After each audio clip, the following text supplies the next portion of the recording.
seconds. I'll point to them.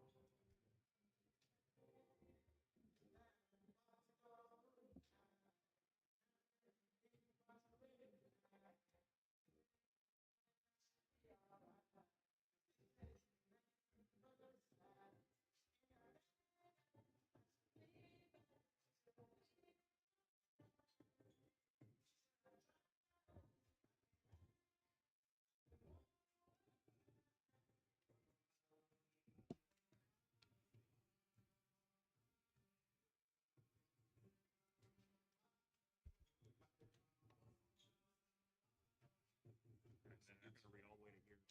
Toss it to me. I'll read my thing, and then you do that. Okay. It's like this is for the boys' game, so just word for word, whenever you're ready.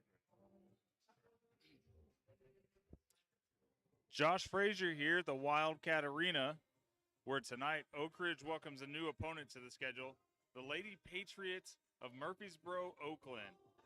This will be the first ever game between the two schools in women's basketball, and only the second time that the Oak Ridge guys have ever played Oakland.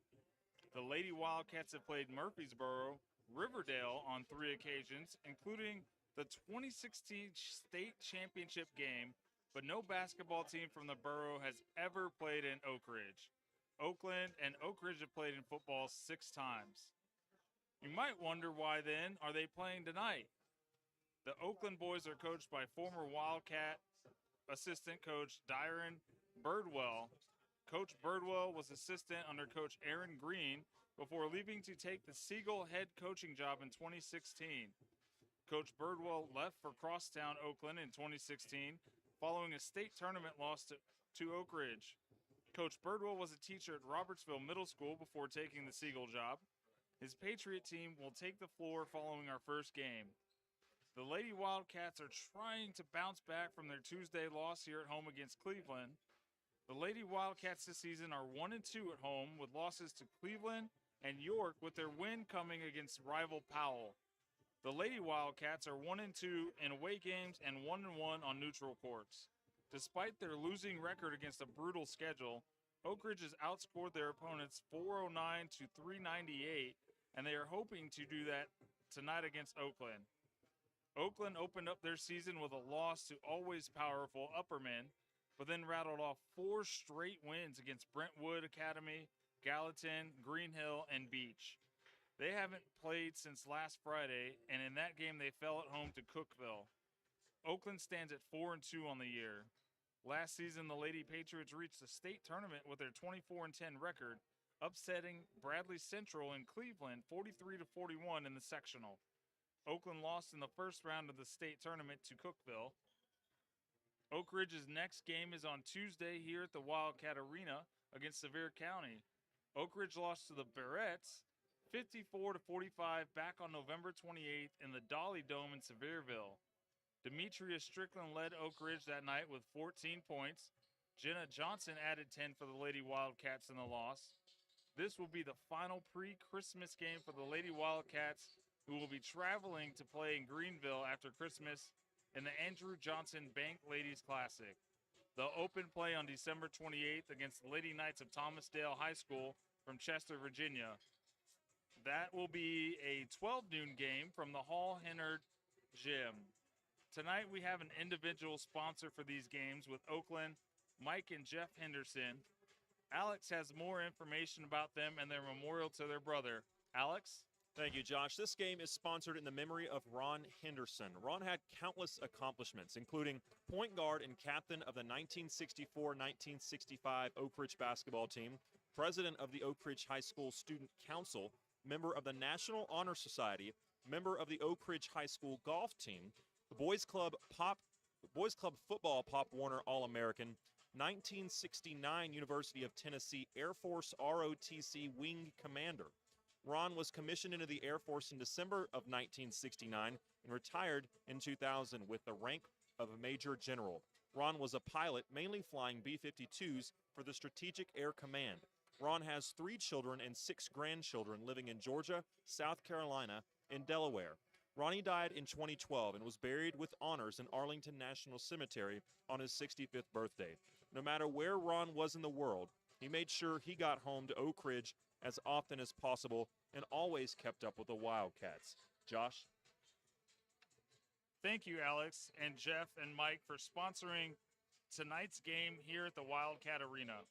Tonight's corporate sponsors are the Fox Insurance Group, Tennessee Bank of Oak Ridge, the Oak Ridge Utility District, Mortgage Investors Group, Mike Kelly with Betsy Coleman Realty, and Laura Lynn Green with State Farm Insurance. Tonight we are here live from the Wildcat Arena for Oak Ridge and Oakland, live here on prepradio.com, Channel 15, and on our YouTube channel, Prep Radio. We'll take a break, and when we come back, Alex and I will have the starting lineups and the tip-off of tonight's game between the Lady Wildcats and Lady Patriots of Oakland. We'll be back in 3 minutes.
One in Oak Ridge and the other in Roane County, serving this area since 1979.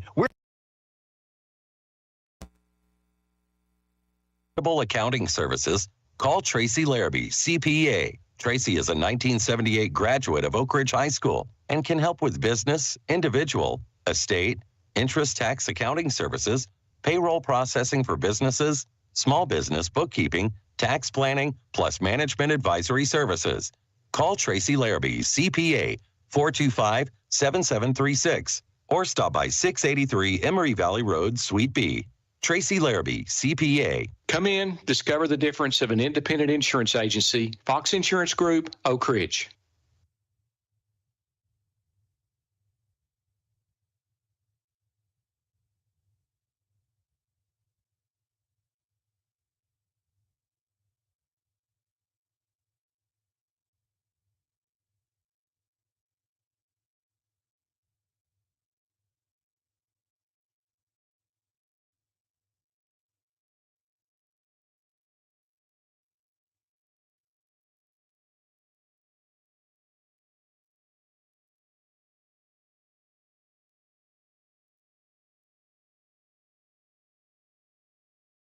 We are on the air live here on our stream on YouTube and prepradio.com and Oak Ridge Schools Television Channel 15. Alex Myers, big night of basketball about to take place.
Teresa Seals getting ready for the national anthem.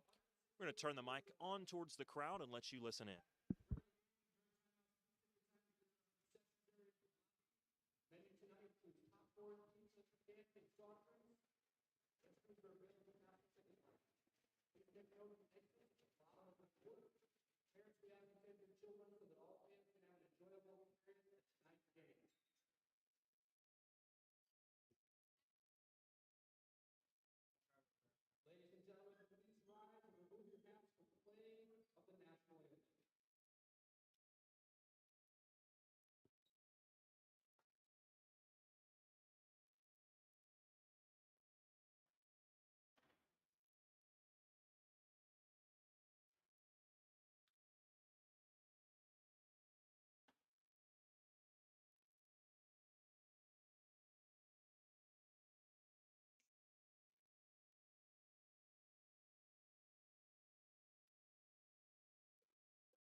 Apologize about that, as we've had some technical issues in the arena and on the broadcast, but we're getting them straightened out. Josh, you've got the Lady Wildcats starting lineup.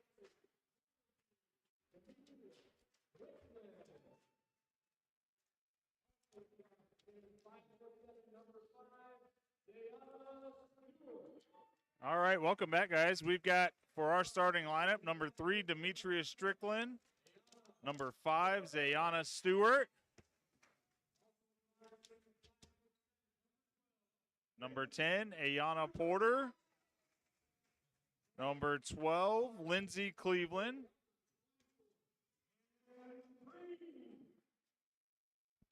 Number 24, Cannon Green.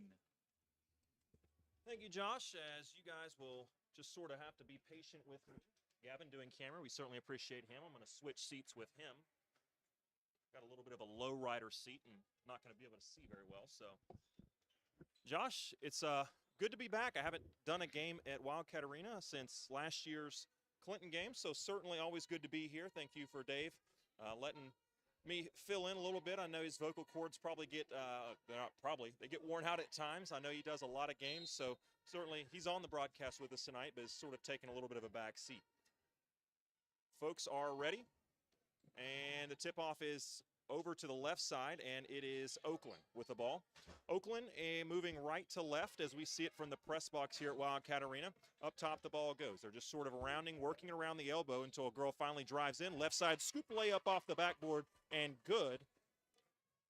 And that is Alana Poole, the junior guard, a very tall, lengthy guard. I'm guessing she's going to play a little post as well for Oakland. Oak Ridge's first shot was a three-point attempt. It was no good, and Oakland's quickly coming back the other way. They're going to fire a right side three off the back of the iron, no good. And Cannon Green comes out of there with her first rebound of the day. It's quickly stolen by Poole, though. Poole, right side, driving against Green. There's contact. Shot is up, no good. But Poole will go to the line for 2 free throws. Cannon Green picks up her first foul of the game. That is the team first as well. 7:16 to go. We're 44 seconds into this first quarter. Oakland leads it 2-0. To the free throw stripe goes Poole. First shot is up. It's a good-looking one, and it hits the bottom of the net. 3-0 the score, with one more free throw to come from Poole. Shot up, and that one's good as well, and Oak Ridge trails 4-0, 44 seconds into the first quarter. Driving on the right side is Oak Ridge. They get it outside the three-point line, try to drive base down. Inside it goes to Stewart, takes contact, and puts it in off the glass. Nice move. She used her pivot foot. Good position from Stewart. Yeah, absolutely. She was not going to be denied on that shot right there. And on top of that, she's got the and one. She's at the free throw line. She's getting ready to shoot. She shoots, misses, rebound Oak Ridge. It goes passes. Back. Yeah, goes back up top. And three-point shot is no good from the Oak Ridge guard. And Poole comes out of there with it momentarily. And then it's stolen away by Strickland. Strickland, right side to Cleveland. Lindsay Cleveland back out top to Stewart. Shot fake, gives it to Green. Green at the top of the key. Looking left, she finds Porter. Anna Porter back up top to Strickland. Strickland drives left against a couple of defenders. It's knocked out of bounds. They're going to say she touched it last. And Oakland will get the ball back. It's 4-2 the score. Oakland leading this with 6:42 to go in the first quarter. Poole goes out. She's been a player, played very hard with a quick substitution as she goes out. Oak Ridge puts their press on, and without too much difficulty, Oakland is able to finally break it, and they're going to drive left side. Easy layup and good. Porter tried to contest, but she got there a little bit late after the press was broken, and Oakland leads it 6-2 with 6:25 to go in the opening quarter. Into the front court go the Lady Wildcats. Stewart thought about a three, looking, trying to set offense up as Coach Taylor is barking out instructions. Finally, they get a guard in there with Green. Green up top, over to Strickland. Strickland, left side, drives, kicks out to a teammate who throws it in, tried to get it to Stewart, and that pass was deflected and inevitably stolen from Oakland. Oakland's up top with it. Artesia Cole inside, bangs against Stewart, and the much larger, taller post player, that is Nikaya Chesterfield, the senior forward. She is a really, really nice-looking prospect down low, as Dyron Birdwell has entered the building. And Oak Ridge will go to the free throw line, as on the other end, it was Strickland who drove in. Excuse me, not Strickland. It was Ayanna Porter. She will get 2 free throw attempts. The shot was no good, but she was fouled. It's Oak Ridge's first free throw attempt of the ball game, and that's a good one. As Oak Ridge cuts into the lead. It's 8-3. Oak Ridge with one more free throw coming, trying to cut into this lead. It's a 5-point lead for Cleveland, 5:41 to go in the opening quarter. Porter, her second free throw, up, and she nestles that one in, and it's a 2-possession ball game now. Oakland trying to go against this 1-2-2 press of the Lady Wildcats, headed up top by Lindsay Cleveland. Cleveland so fast up there, so effective at the top of that press. This time it's going to get broken again, and that's 2 times in a row. Not in a row, but 2 times early on they've broken that press with a left-handed or a layup off the left side fairly easily. And Porter tried to drive in, and she's going to pick up a foul from Cleveland from Oakland, excuse me, as the Oakland girl tried to cut off the baseline, and she just, quite frankly, didn't get there in time. And here comes Poole back in. Poole substituting in, as out will go Zariah Murray, the junior for Oakland. Oakland with a big lead here early on, 10-4. It's been all Oakland thus far. Stewart gets it in, and she's stripped, gets the ball back, just uses her strength to get the ball back, but then Poole, who just checked back in with fresh legs, swats it out of bounds under the baseline. The Lady Wildcats will retain possession, though, with 5:15 to go in the opening period. Trailing 10-4. They're trying to get it inside to Stewart. They will. They got away with the push-off, but she gets the ball in, thought about a 3. It's going to give it back to Cleveland up top. We're a little pick and roll. She's going to drive all the way to the basket, fights through contact, puts it off the glass and good. And Oak Ridge trails now 10-6 with 5:02 left to go in the opening quarter. A little bit of a struggle to break the press, but the long athletic guard from Oakland gets it across finally before it's stolen away from her by Oak Ridge's Ayanna Porter. Porter, left side, gives it back up top to Cannon Green. Green thought about driving. She's going to lose the ball momentarily and finally gets it to Cleveland, who drives left, kicks left. There's Porter for a 3. Good. Great shot from Ayanna Porter. It seems like they've really got to step up this defense, though, on this end of the court. And speaking of defense, there's a travel violation called about 75 feet from the basket on Oakland's Artasia Cole. And Oak Ridge now with the chance to have their first lead, trailing 10-9 with 4:28 to go in the opening period. They've got the ball moving left to right as we see it from the press box here at the Wildcat Arena. Cannon Green drives in, looks left. She's got a girl there, and that shot is off and no good from Demetria Strickland, as Cleveland's got a girl trapped in the backcourt. There's a wrestle for it. Who touched it last? It goes out of bounds, but they're going to say Oak Ridge's Ayanna Porter touched it last. Tough break for Lady Wildcats. Thought they were going to come up with another turnover. All of a sudden, Josh, this team, or this Oak Ridge's press is starting to affect Oakland, excuse me. Yeah, no, absolutely. It is finally starting to affect them. The first couple times they tried, it didn't work. They got some easy shots. Oakland shoots an easy layup, misses it.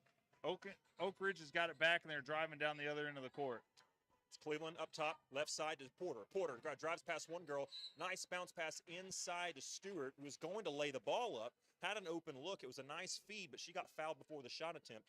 So Oak Ridge will retain possession. It was on the floor, though. No free throws upcoming. For the first time checking into the game for Oak Ridge, that will be the very talented sophomore Jenna Johnson. 5'10 sophomore, can play post, can play guard.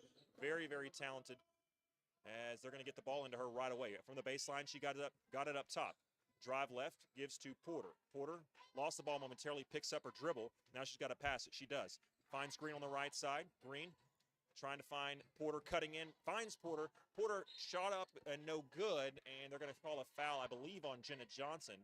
And that is going to be her first foul. She just checked in and gets a foul on the initial defensive possession after her first possession on offense. Oak Ridge now this 2-2-1 press. Jenna Johnson, Ayanna Porter up top, Strickland up top in the backcourt. Oakland trying to work it into the front court. They finally do with guard Bass. Bass, left side, she's got it. Thinking to go inside, and they got nothing going. They've got a really tall post presence. She's guarded, got a about an 8-inch mismatch on the Oak Ridge guard trying to defend her, but they're not going to get her the ball. Instead, they're going to go a left-handed layup after working some quick offense, and that's good. It's 12-9 now. Oak Ridge trying to respond. Porter, the other end, her shot's good, and it's back to a 1-point deficit for the Lady Wildcats. 2:55 to go in the opening quarter. Oakland leads Oak Ridge 12-11. Into the front court goes Oakland. Oakland's big post present. Now got away with the walk, but she will not get away with the charge. Great job from Zayana Stewart taking the charge, taking a hit. Coaches love to see that. Absolutely, and it gets them the ball back, and Oak Ridge a chance to now take the lead if they can get down here and make some magic happen at the other end of the court. Thank you very much. 2:44 to go here. Oak Ridge with the ball. Chance to take the lead. It's 12-11 currently Oakland. Nice backdoor bounce pass goes to Porter, and that's good. Excellent feed from Strickland. To the baseline cutting was Porter, and Oak Ridge leads it 13-12. Into the front court goes Oakland, so they thought. Nice pass was intercepted, momentarily by Zayana Stewart, and Stewart turns the ball over. She just couldn't quite handle. She intercepted the pass. It was really high, and as she tried to bring the ball down, it just sort of slipped, couldn't quite get her balance, and it went over the baseline. So Oakland will get the ball back underneath the Oak Ridge basket, trailing 13-12, 2:25 to go here in the first quarter. Boy, they've got some size out there, and they've got some athletes with some talent as well. That time it was Alana Poole, who we talked about early in this game. She just had a little mid-range about the free throw line. She comes down with a strong rebound on the other end, and it's going to be fouled by Jenna Johnson. That will be 2 early fouls on Jenna Johnson. So she didn't start this game, comes in off the bench, and within about a minute and a half of game time, Josh, she's got 2 fouls. Yeah, and from the last game earlier this week, fouls early in the game were a big factor in the outcome of the last game on Tuesday against Cleveland. So into the front court, they break the press. Here comes Oakland. Thought about a 3. They're going to give it inside. Here comes their talented big girl, and she's going to just power through a couple of Oak Ridge defenders, Lady Wildcat defenders, and she's going to get a right-handed layup to go. I cannot say enough about how good of an athlete it would appear that Nakia Chesterfield is, especially on the offensive end. Soft hand, she's been able to catch the ball. She's been able to take girls off the dribble a little bit. And as a post player at her size in high school basketball, it's just not very common to see. And her size is a problem, has been a problem early on. And with Jenna Johnson being one of Oak Ridge's best post defenders, it's probably going to continue to be a problem because she's got 2 fouls and is having to sit on the bench. Oak Ridge gets the ball underneath. Zayana Stewart. Layup up is no good, and she's going to fight through for a rebound. Now there's Cleveland diving on the ball for it. Who will come out of there? It was Lindsay Cleveland diving on the ball with battling it out against Poole from Oakland, and Cleveland got Oak Ridge another possession. Oak Ridge trails this one 16-13, a minute 38 to go in the opening quarter. Inbounding it up top, now it goes. Minute 33 to go. Here comes Cleveland, right side, nowhere to go with it, so she's going to get double teamed. She's got a teammate out, that's Porter, wide open for 3, and somehow it was blocked, and there's going to be another foul on Oak Ridge, as it was going to be a tripping call, as Lindsay Cleveland just sort of stuck the knee out. Being her first foul, that's not a horrible foul, because you don't want that girl. She was getting ready to come out with a fast break and an easy bucket. absolutely, those easy buckets and easy points really have killed them so far in this game early on. So 3-point lead for Cleveland, a minute 13 to go in the opening quarter. They've got the ball and the lead. Up top is Cole. She's going to give right side to Cox.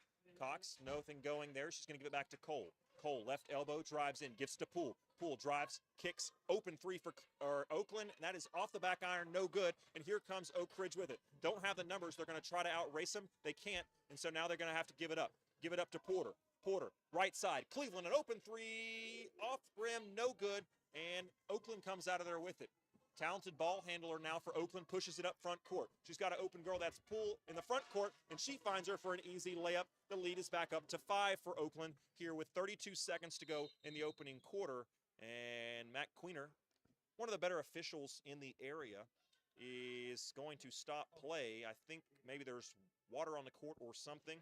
Yeah, he's asking for a towel. Josh, 30 seconds to go here.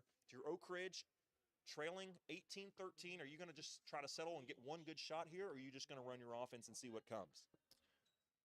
I think you run your offense, see what comes, see if they can get it to within a point or at least tied. One thing I do want to say about these girls is the hustle is amazing with these girls. They haven't had the best quarter, but they've been hustling everywhere they go, and on every single play, they've tried to make something happen, and they just won't go down without a fight. So it's going to be a good game the rest of the game. 18-13, Oakland with the lead, 30.3 seconds to go in the opening quarter. Inbounds it goes. Lady Wildcats with the ball. Strickland gives up top to Cleveland. Cleveland going to get up top to Green. Green, right side to Strickland. Open three, no good. And Cleveland's going to come out of there with a rebound momentarily before the hustle play of Ayanna Porter forces a jump ball. It will stay with Cleveland, but hey, that's kind of stealing a possession there because it looked like Oakland had an easy rebound. 15 seconds to go. Oak Ridge's press is a soft press right here, a 2-2-1. Oakland, in no particular hurry to get the ball across. They've got to do something quickly. Into the front court they go. 4 seconds, 3 seconds. Got away with the walk, no call. Left side for three at the buzzer. Air ball, no good. And that will do it for the first quarter. We're going to take a 60-second timeout. We'll come back with second quarter action as Oakland leads the Lady Wildcats 18-13 after one.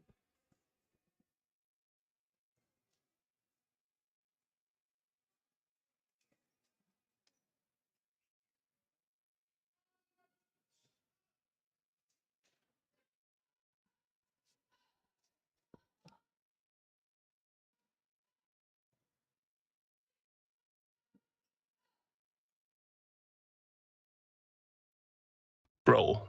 A winning tradition defines Oak Ridge Wildcats basketball. At Mortgage Investors Group, we pride ourselves in the same winning tradition to help your family find the perfect mortgage loan. Call Norma Sheldon, Jackie Pullen, Shannon Ochiltree, Mandy Henry, Darren Osborne at 865-482-8910 or visit us online at mortgageinvestorsgroup.com. Tennessee Mortgage License Number 109111. MIG is an equal housing lender.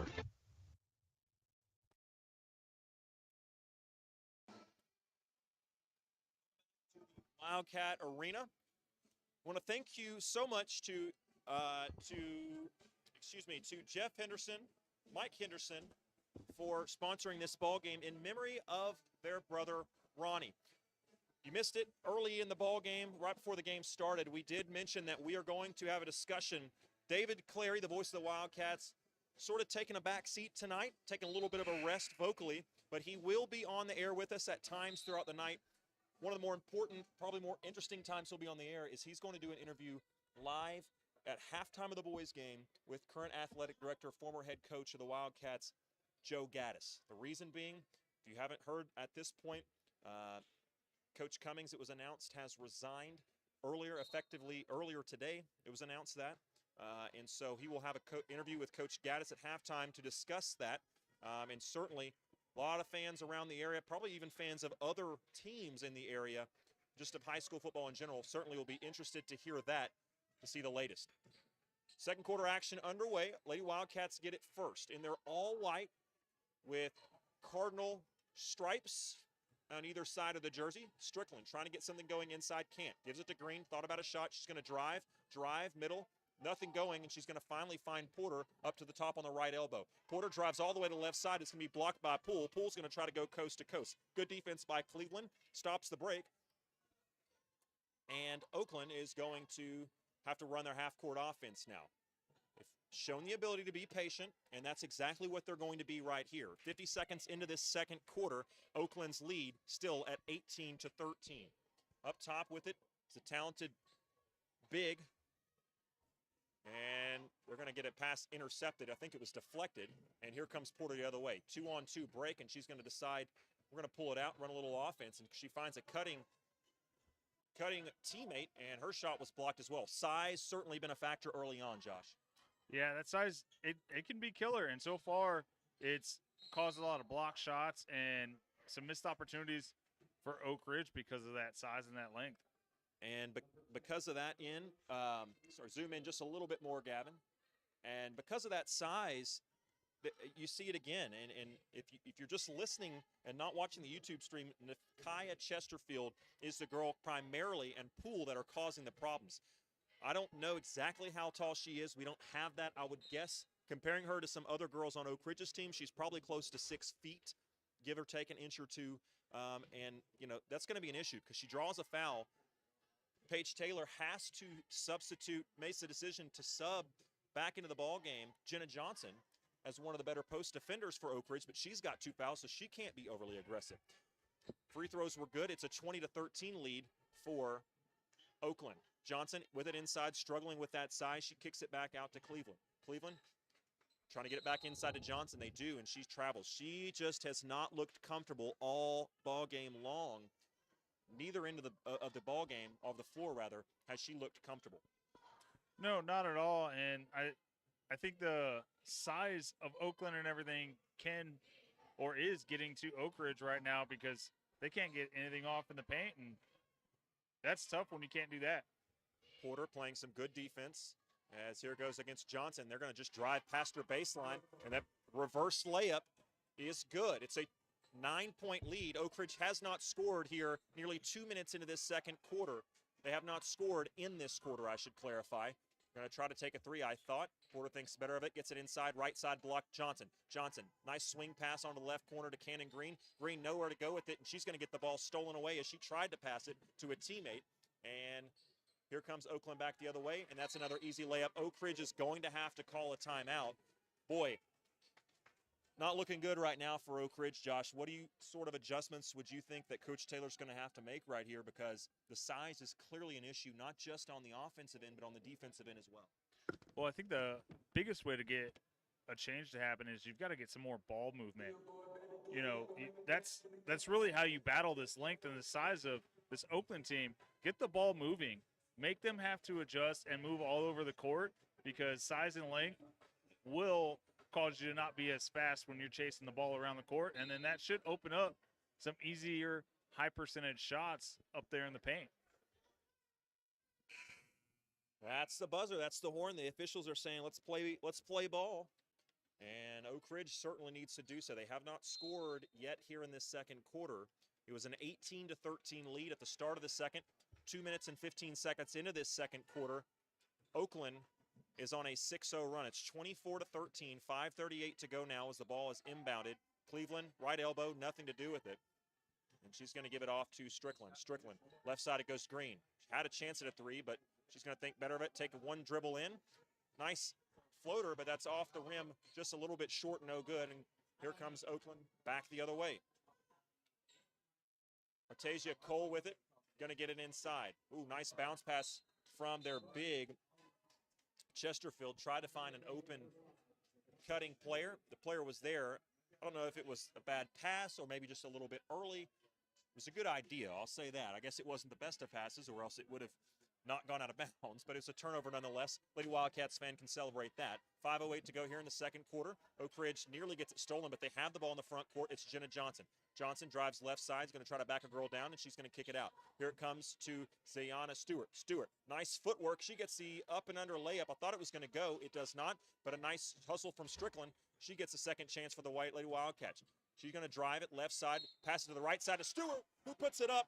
That whistle you heard, that's a foul. 2 points with a chance at an and one. Stewart a couple of times now showing some brute strength underneath. Oak Ridge, she doesn't have the height that Oakland has down low, but they're going to have to rely on some more of that offensively from Zayana Stewart. Absolutely. Be aggressive down in the paint and make them foul you. So Oak Ridge had not scored in the second quarter until that bucket. They score another one at the free throw stripe. Stewart adds to her total tonight. 4:42 to go here in the second quarter. Oakland breaks the press after a few seconds, and they're into the front court with an 8-point lead. 24-16, Oakland leads it. Listening to instructions from their coach now. As again, they've shown they want to run against Oak Ridge when they get the opportunity, but they are not at all uncomfortable running in a half-court offense. Until that possession where they're going to have to call a timeout, we're going to keep it right here. I want to take this moment to remind you that this game is sponsored in the memory of Ron Henderson. Ron had countless accomplishments, including point guard and captain of the 1964-65 basketball team, president of the Oak Ridge High School Student Council, member of the National Honor Society, member of the ORHS golf team, boys club Football, Pop Warner All-American, 1969 University of Tennessee Air Force ROTC Wing Commander. Ron was commissioned in the Air Force in December of 1969 and retired in 2000 with the rank of Major General. Ron was a pilot, mainly flying B-52s for the Strategic Air Command. Ron has 3 children and 6 grandchildren living in Georgia, South Carolina, and Delaware. Ronnie died in 2012 and was buried with honors in Arlington National Cemetery on his 65th birthday.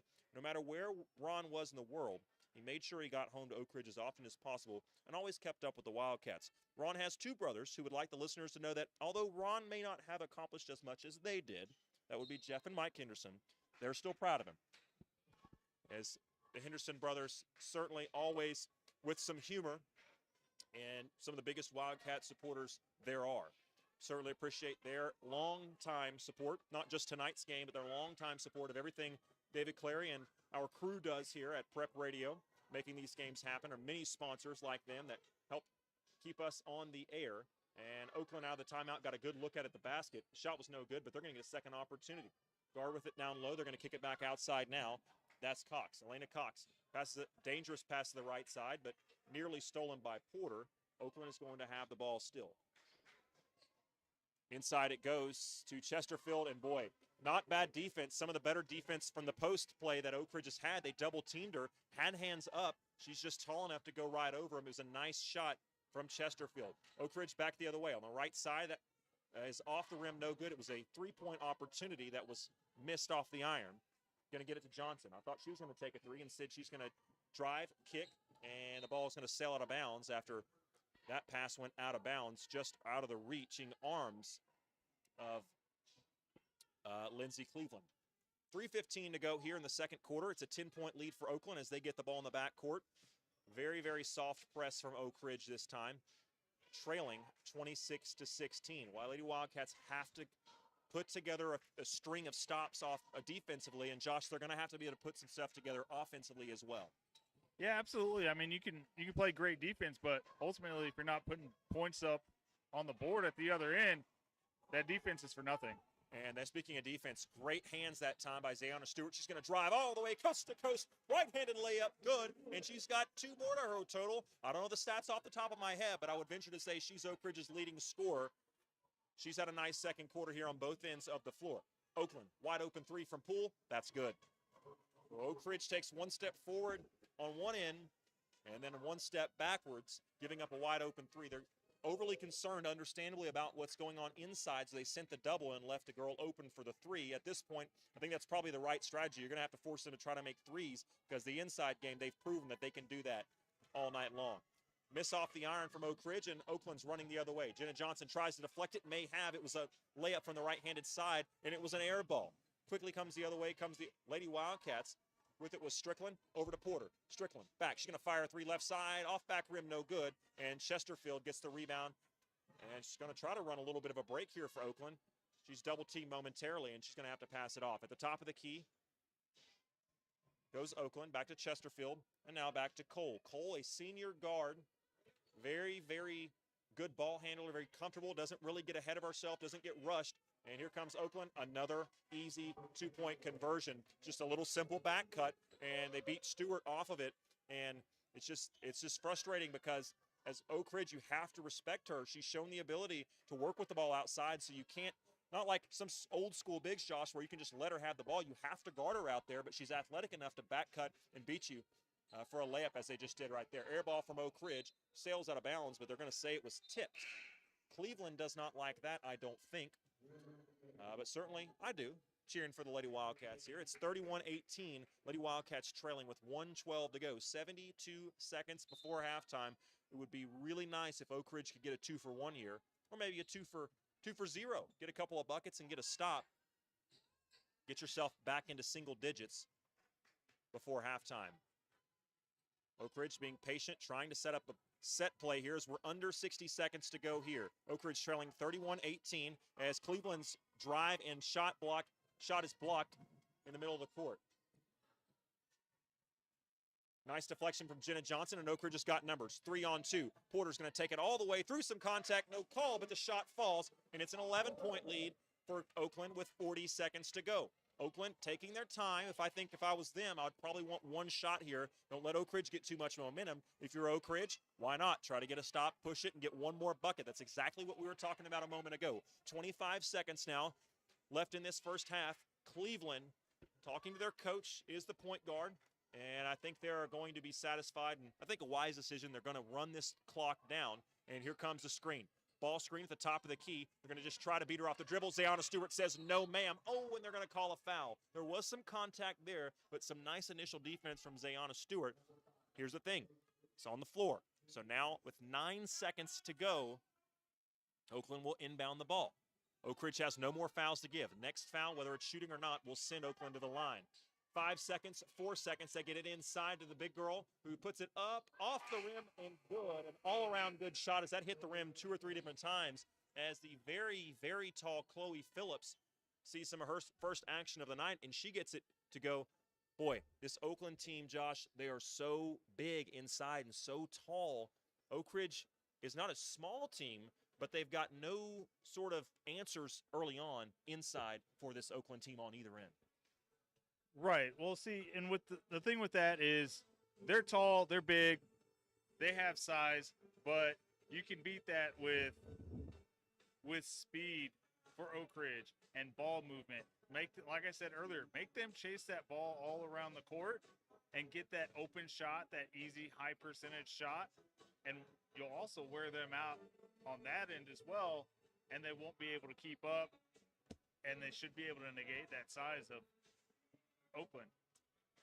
Here's what we're going to do. We're going to send it out for a 3-minute break. When we come back, I will let David Clary sort of momentarily just talk about his conversation upcoming at halftime of the boys' game. So 4 quarters of basketball from now, David Clary will be talking with Athletic Director Joe Gaddis, talking about the resignation today that was announced of head coach, football coach Scott Cummings. So, David, let's take a 3-minute timeout, and when we come back, you'll take it out of the break, and we'll have that conversation in 3 minutes.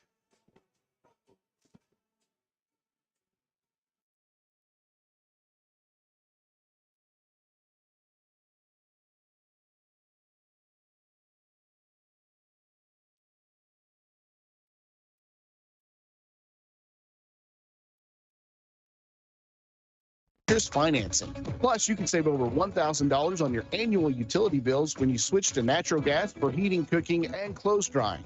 Comfort you can feel, savings you can use. ORUD Natural Gas. Visit our showrooms in Oak Ridge, Kingston, and our virtual showroom at ORUD.org. Wildcat fans, this is Todd Fox. Auto Owners Insurance and Fox Insurance Group in Oak Ridge, a winning combination. We'll work with you to insure your home, auto, business, and life to keep everything you value safe, sound, secure. Auto Owners Insurance and Fox Insurance Group in Oak Ridge, the no problem people. For more information, visit grayfoxins.com or call 482-0513.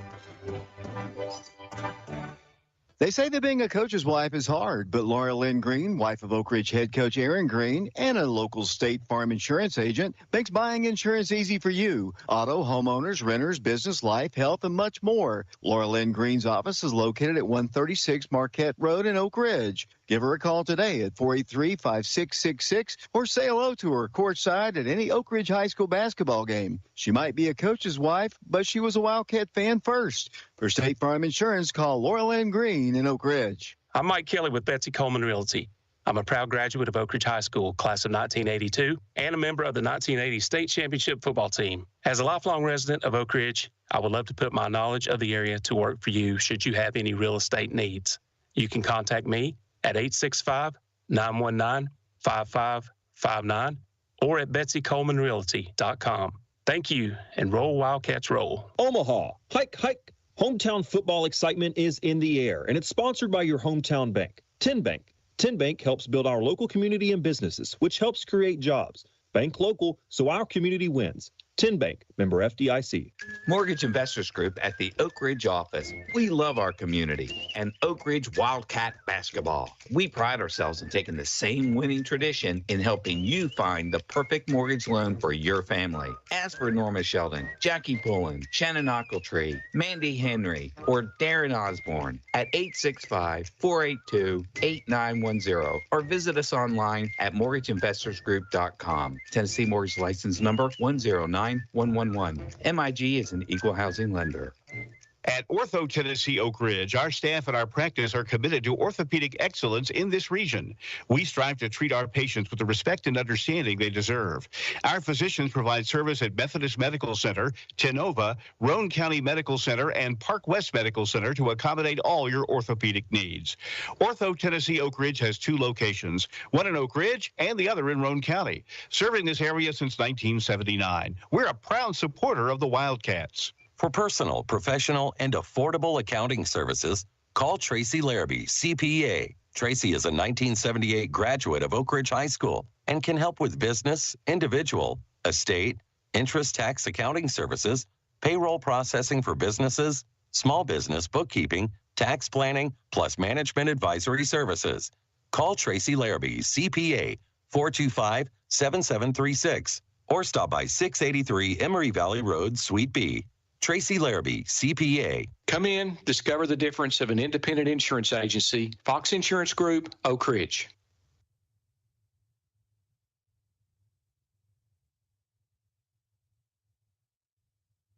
David Clary back here at the Wildcat Arena as the Lady Wildcats trail here at the half, 33-20.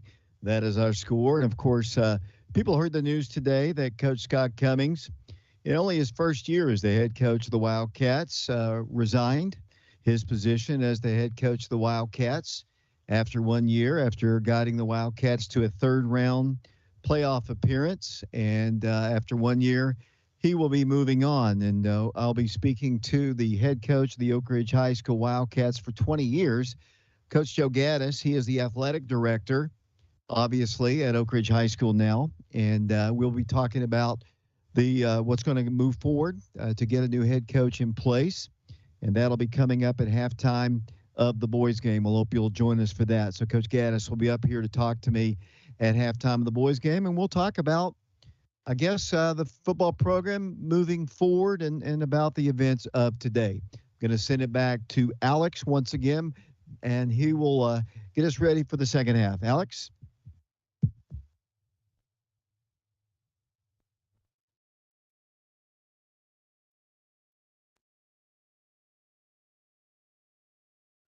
Thank you so much, David Clary. As I will give Josh a second, he's tallying up the halftime stats so we can see that. And we appreciate everyone tuning in tonight. And we're going to once again tell you how we're able to broadcast this game. It's thanks to Mike and Jeff Henderson, longtime supporters here at Prep Radio and just supporters of Oak Ridge athletics in general, both Oak Ridge graduates, along with their brother, who they are sponsoring this game in memory of tonight. It's sponsored in memory of Ron Henderson. He was a point guard and captain of the 1964-65 basketball team, president of the Oak Ridge High School Student Council, member of the National Honor Society, member of the Oak Ridge High School golf team, Boys Club football Pop Warner All-American, 1969 University of Tennessee Air Force ROTC wing commander. Ron was commissioned into the Air Force in December 1969 and retired in 2000 with the rank of Major General. Ron was a pilot, mainly flying B-52s for the Strategic Air Command. Ron has 3 children and 6 grandchildren living in Georgia, South Carolina, and Delaware. Ronnie died in 2012 and was buried with honors in Arlington National Cemetery on his 65th birthday. No matter where Ron was in the world, he made sure he got home to Oak Ridge as often as possible and always kept up with the Wildcats. And we certainly remember him tonight and thank Mike and Jeff Bino Henderson as well for sponsoring tonight's ball game in memory of their late brother Ron. Josh, do you have the stats or do you need just another moment? Just another moment. All right. Well, we'll bring in Gavin, who's doing our camera work. Gavin, What do you think of the game so far? I know it's a little bit harder to watch from a critique standpoint when you're worried about keeping up with the score and doing camera work, but Lady Wildcats have struggled a little bit tonight. What have you seen out there? I've noticed that there have been not a lot of breaks in the clock. Not a lot of timeouts, not a lot of fouls. Oak Ridge has not scored a lot. I've been keeping track of the score, and I have not put them up at all. Yeah, not much, especially they only scored 7 points in that second quarter after scoring 13 in the first quarter. Nick Suttles, longtime prep radio helper, a former Oak Ridge Wildcat football as well. We're going to talk with an interview coming up at halftime of the boys game with David Clary and Athletic Director Joe Gaddis talking about the resignation that was announced today of Coach Scott Cummings.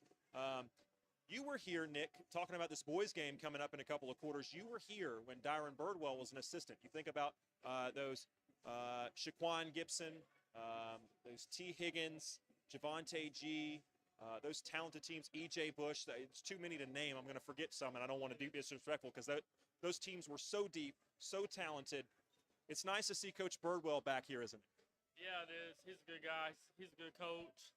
He was coach under Aaron Green. That's the head coach for Oak Ridge High School boys basketball team. And he got taught a lot by Coach Green. Now he's the head coach with Oakland. And if you've never seen him coach before, I haven't seen him coach since he's been at Oakland. I went to MTSU, as some people may know. And I went to a game or two while he was at Siegel. And his teams were well coached. It was almost a blueprint, like Aaron Green had just started coaching that team. They wanted to run, they wanted to shoot threes, they wanted to get out in transition, and mainly they were going to play defense. It's an athletic team. They haven't had a lot of success on the court, but Coach Green, talking to him before the game, Nick, he said, this is a team, if we don't show up ready to play, they could beat us. Certainly I'm excited for it. Are you? Oh, yeah, for sure. I can't wait to see the game. First, we got 2 more quarters of this game. It's been a fairly exciting game, but not quite gone the way the Lady Wildcats have wanted it to. Let's see if we've got enough time. They definitely do. It's 2 more quarters. Let's see if they can make a comeback here in a late push. Starts off with a nice defensive possession and a steal momentarily before Ayanna Porter was tied up. And that's a really good first start to the second half. As Oak Ridge, after the tie-up, will get possession, and they get a stop on their opening defensive possession. A few claps from the Oak Ridge crowd still filing in. As we are about 30 seconds into this second half here in the third quarter, Oak Ridge trails Oakland 33-20.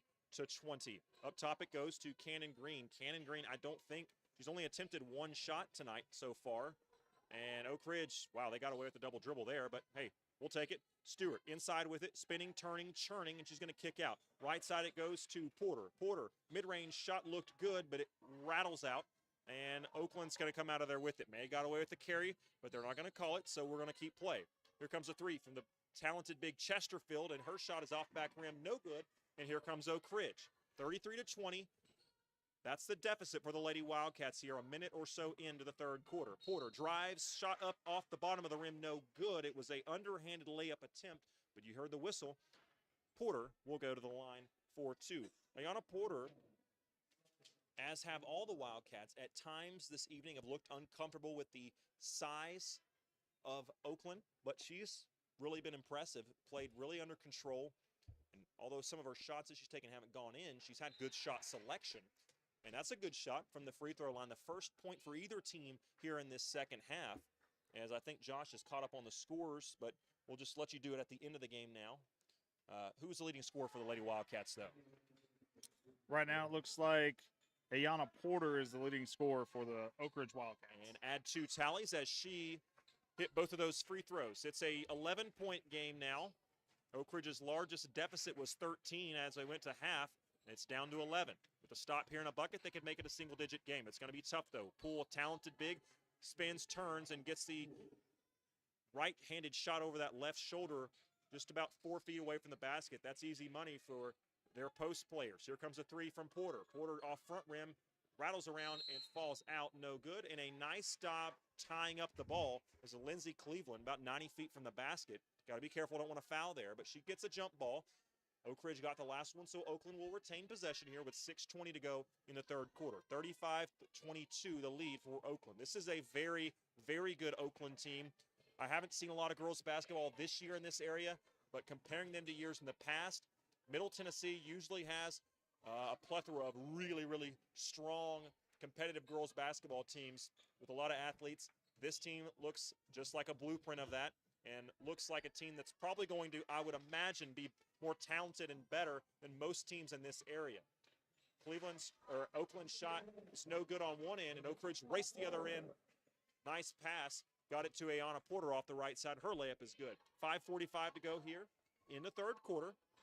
With it now is Oakland. Driving from the top of the key all the way into the basket. No good. Nice defense there from Strickland. Lindsley Cleveland comes out of there with the rebound. Takes it up court to Zayana Stewart. Stewart, nice crossover dribble. Turn. Her layup's good off the left side. She is putting in work tonight down low. Her footwork is what's allowing her to get those baskets in. Oakland is falling for pump fakes, falling for purse moves, and she is almost always going with her second or third move. Speaking of second or third, you can only take 2 steps. You can't take 3 or 4, and that's what happened there as the Oakland ball handler got a little bit off balance, and Oak Ridge gets a turnover. It's a 9-point ball game, Josh. Oak Ridge sensing a little bit of momentum here, especially if they can score another bucket. Yeah, absolutely. Oakland hasn't been able to score on these possessions, and Oak Ridge is just taking absolute advantage of it. In fact, they just scored an easy layup right there on the other end of the court. That was Cannon Green with the reverse layup. I think her first bucket of the night, and boy, did it come at a good time. Crowd starting to get in a little bit. You're hearing defense, champs and claps now. 4:50 to go in the third quarter. Oak Ridge has cut it to 7, 35-28. Oakland trying to get something going. They're going to go inside. Why not? They get the scoop shot up. No good, but they're going to retain possession. Nice rebound. Shot blocked by Jenna Johnson after a struggle. She comes out of there with the rebound. Up court it goes. Here comes Strickland. Thought about a 3. She's going to drive in. Passes to Stewart. Stewart fights through contact. Shot was no good, but she will go to the free throw line for 2 with 4:29 to go here in this third quarter. Oak Ridge trails by 7, a chance to cut it to 5 if Stewart can make both free throws. Oak Ridge has been good at the line tonight. 35-28 the deficit. Stewart at the line trying to cut into it for Oak Ridge. Her first shot after a little spin and dribble is up and hits nothing but the bottom of the net. 6-point game. Stewart with one more free throw. Stewart in there with Porter, Strickland, Green, and Johnson. Her second shot is good, and she is having quite the ball game here.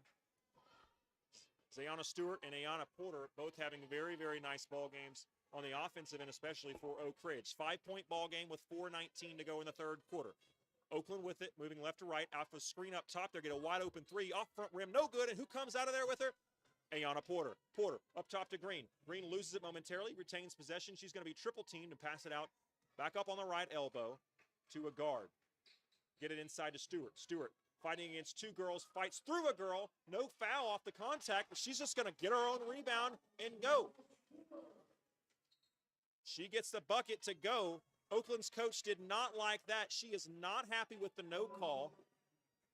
But you know who is? These Oak Ridge Wildcat fans, as they are on a big, big run right now, Josh. They've cut what was a 13-point deficit at halftime to just 3. Just a few minutes, just a little over 5 minutes into this quarter. They have been doing work.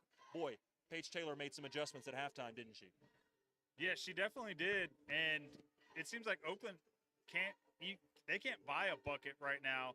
And Oak Ridge is taking absolute advantage of every missed shot by Oakland, every turnover, and they're converting it into points or fouls to hit the free throw line and get those easy shots. And it's a really good point you bring up. But I think one thing also that Oak Ridge has done is so many second chance opportunities Oakland had in the second half. Even when they missed the shot, they were getting second and third looks at it. Oak Ridge has been much better about securing rebounds here in the third quarter. 3-point lead for Oakland. It was 13. 3:50 to go here in the third quarter. Oak Ridge, really, really strong start to the third quarter. Jenna Johnson guarding the ball. It goes left side of the wing. Here comes to Chesterfield. This is their bread and butter in the first half. Chesterfield and Poole. Poole has it down low. She's going to kick out for an open 3. No good. And who comes out of there with it? The Lady Wildcats. Jenna Johnson double teamed in the backcourt as they're going to try to put some pressure. And the Lady Wildcats break it. 3-on-2 break. They're going to get it to Porter on the left side. She's going to drive through some contact. Loses the ball momentarily. Hops on it. Gives it out to Strickland for a 3. No good. But Porter's got the rebound. Porter to Johnson. Johnson to the layup. That's good, and it's a 1-point lead now for Oakland. Lady Wildcats were down 13 at half. They're down by 1 with 3:07 to go here in the third quarter. A phenomenal effort from the coaching staff, from the players, and it all starts on the defensive end. Johnson with 2 fouls. She's got to be careful. Guarding Poole, nice job. She does a nice job, and she gets another rebound. 3 rebounds early, right almost consecutively for Jenna Johnson here in this third quarter. Strickland breaks the press. She's going to go all the way, and that's no good. It was actually Ayanna Porter, excuse me. Her shot was off the back rim, no good, but she is going to get to go to the free throw line after an Oakland failed block charge attempt. They're going to call it a block. She's got a chance, Josh, to give the Lady Wildcats their first lead since this ball game was in the teens if she can make both free throws. One would tie it. Let's see her first. The gym goes deathly quiet until she hits the free throw, and it's a tie ball game. Again, this was a 13-point lead at halftime. Lady Wildcats have battled all the way back feverishly. And with 2:46 to go in the third, Porter at the line with a chance to take the lead. She gets it. Oak Ridge fans in attendance here at the Wildcat Arena are fired up, and why not? It's a 36-35 lead for the Lady Wildcats. 2:38 to go in the third quarter. Oakland with it, moving left to right as we see it here at the home side behind the benches at the Wildcat Arena. With it for Oakland on the right side. They're going to get it down to Phillips. Chloe Phillips struggled to handle the ball for a moment. She gets it out to a guard. Back on the left side, they're going to drive. Cannon Green's going to get called with the foul. Probably a good foul. I don't think she's in foul trouble. And it was getting ready to be an easy layup attempt. And they've shown the ability to finish those inside all night, has Cleveland. So Green will get her second foul of the night. Team first here in the second half. And to the line will go Maya Sutton. Lot of juniors and seniors playing tonight for Oakland. Their first free throw is up and no good from Sutton. She's got a chance to tie this game if she can just hit this second one. Does she do it? She does it. 36 all, 2:21 to go here in the third quarter. Oakland and Oak Ridge all tied up.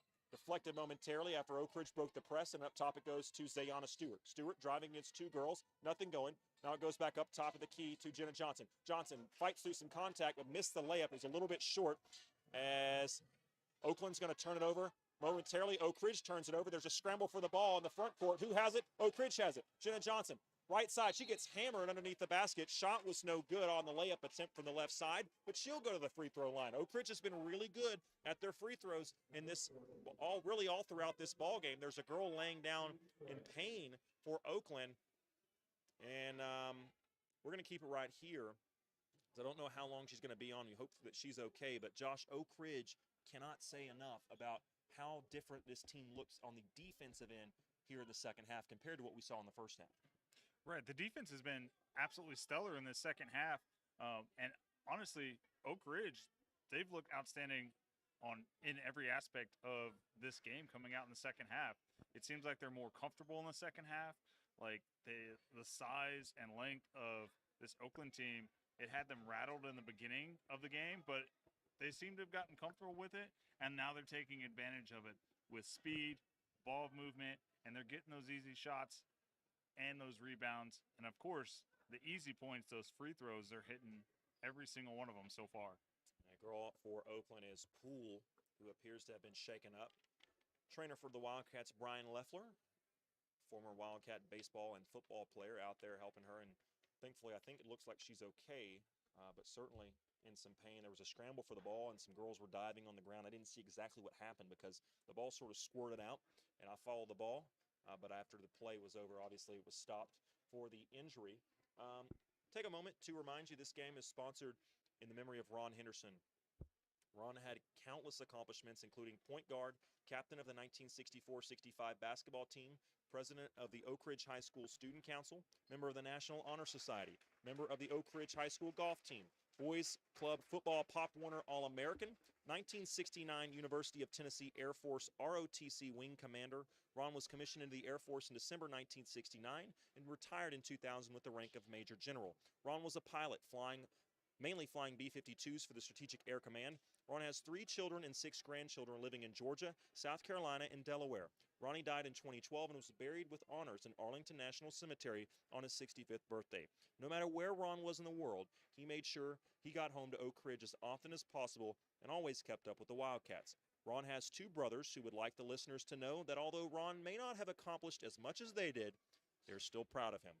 And you hear the whistle, and girl from Oakland is in some pain, it would appear, but thankfully she was able to walk off the court and get some attention from Leffler and the training staff here at Oak Ridge. 36-36 the score.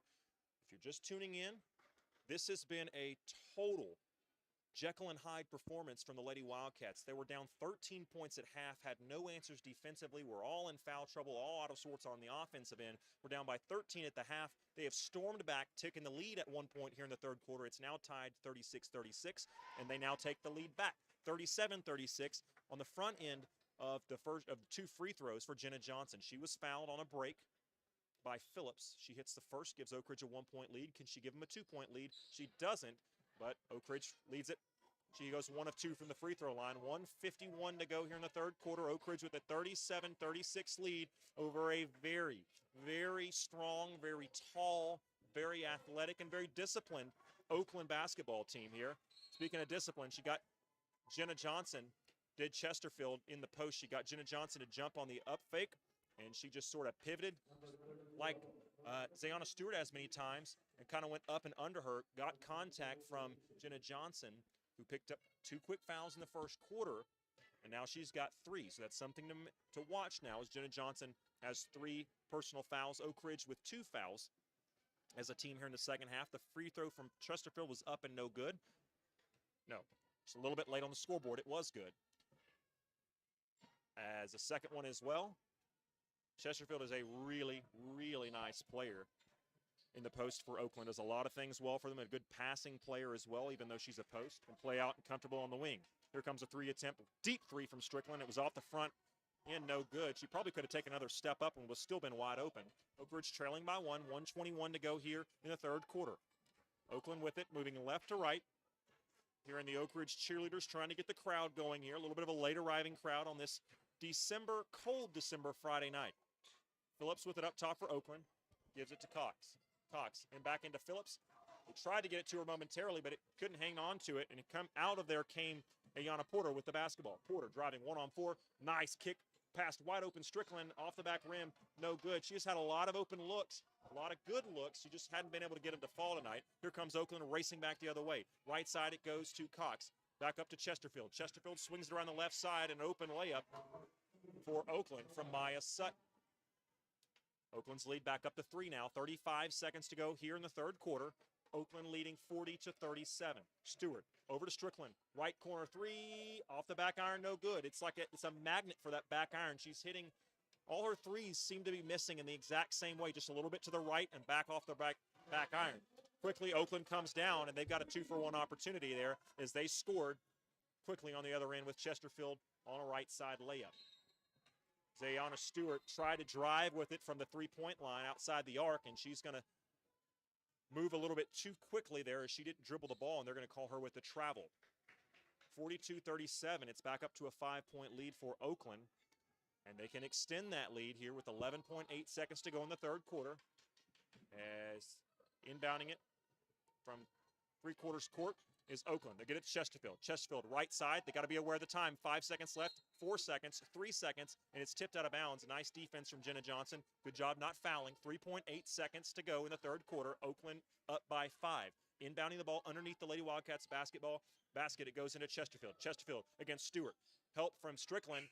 Helped the force that miss, and it was no good. Strickland came over there and just tapped the ball just enough to sort of frustrate and I think sort of concern Chesterfield, just enough of a distraction where she missed that layup that she's been hitting all night.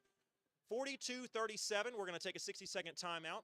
When we come back, see if the Lady Wildcats can make another comeback and get the win.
Welcome back to the Wildcat Arena, where Oak Ridge has 1 quarter to try to turn this game around. The Lady Wildcats trail 42-37. If you're just tuning in, Jekyll and Hyde performance in the first half versus the second half for Oak Ridge. Paige Taylor's team looked frustrated, out of sorts, really had no answers on either end for the size, the height mismatch that Oakland brings. This is a state tournament team from last year. They were down by 13 at the break, were the Lady Wildcats. As David Clary points out, they went on a 16-2 run in the third quarter, took the lead.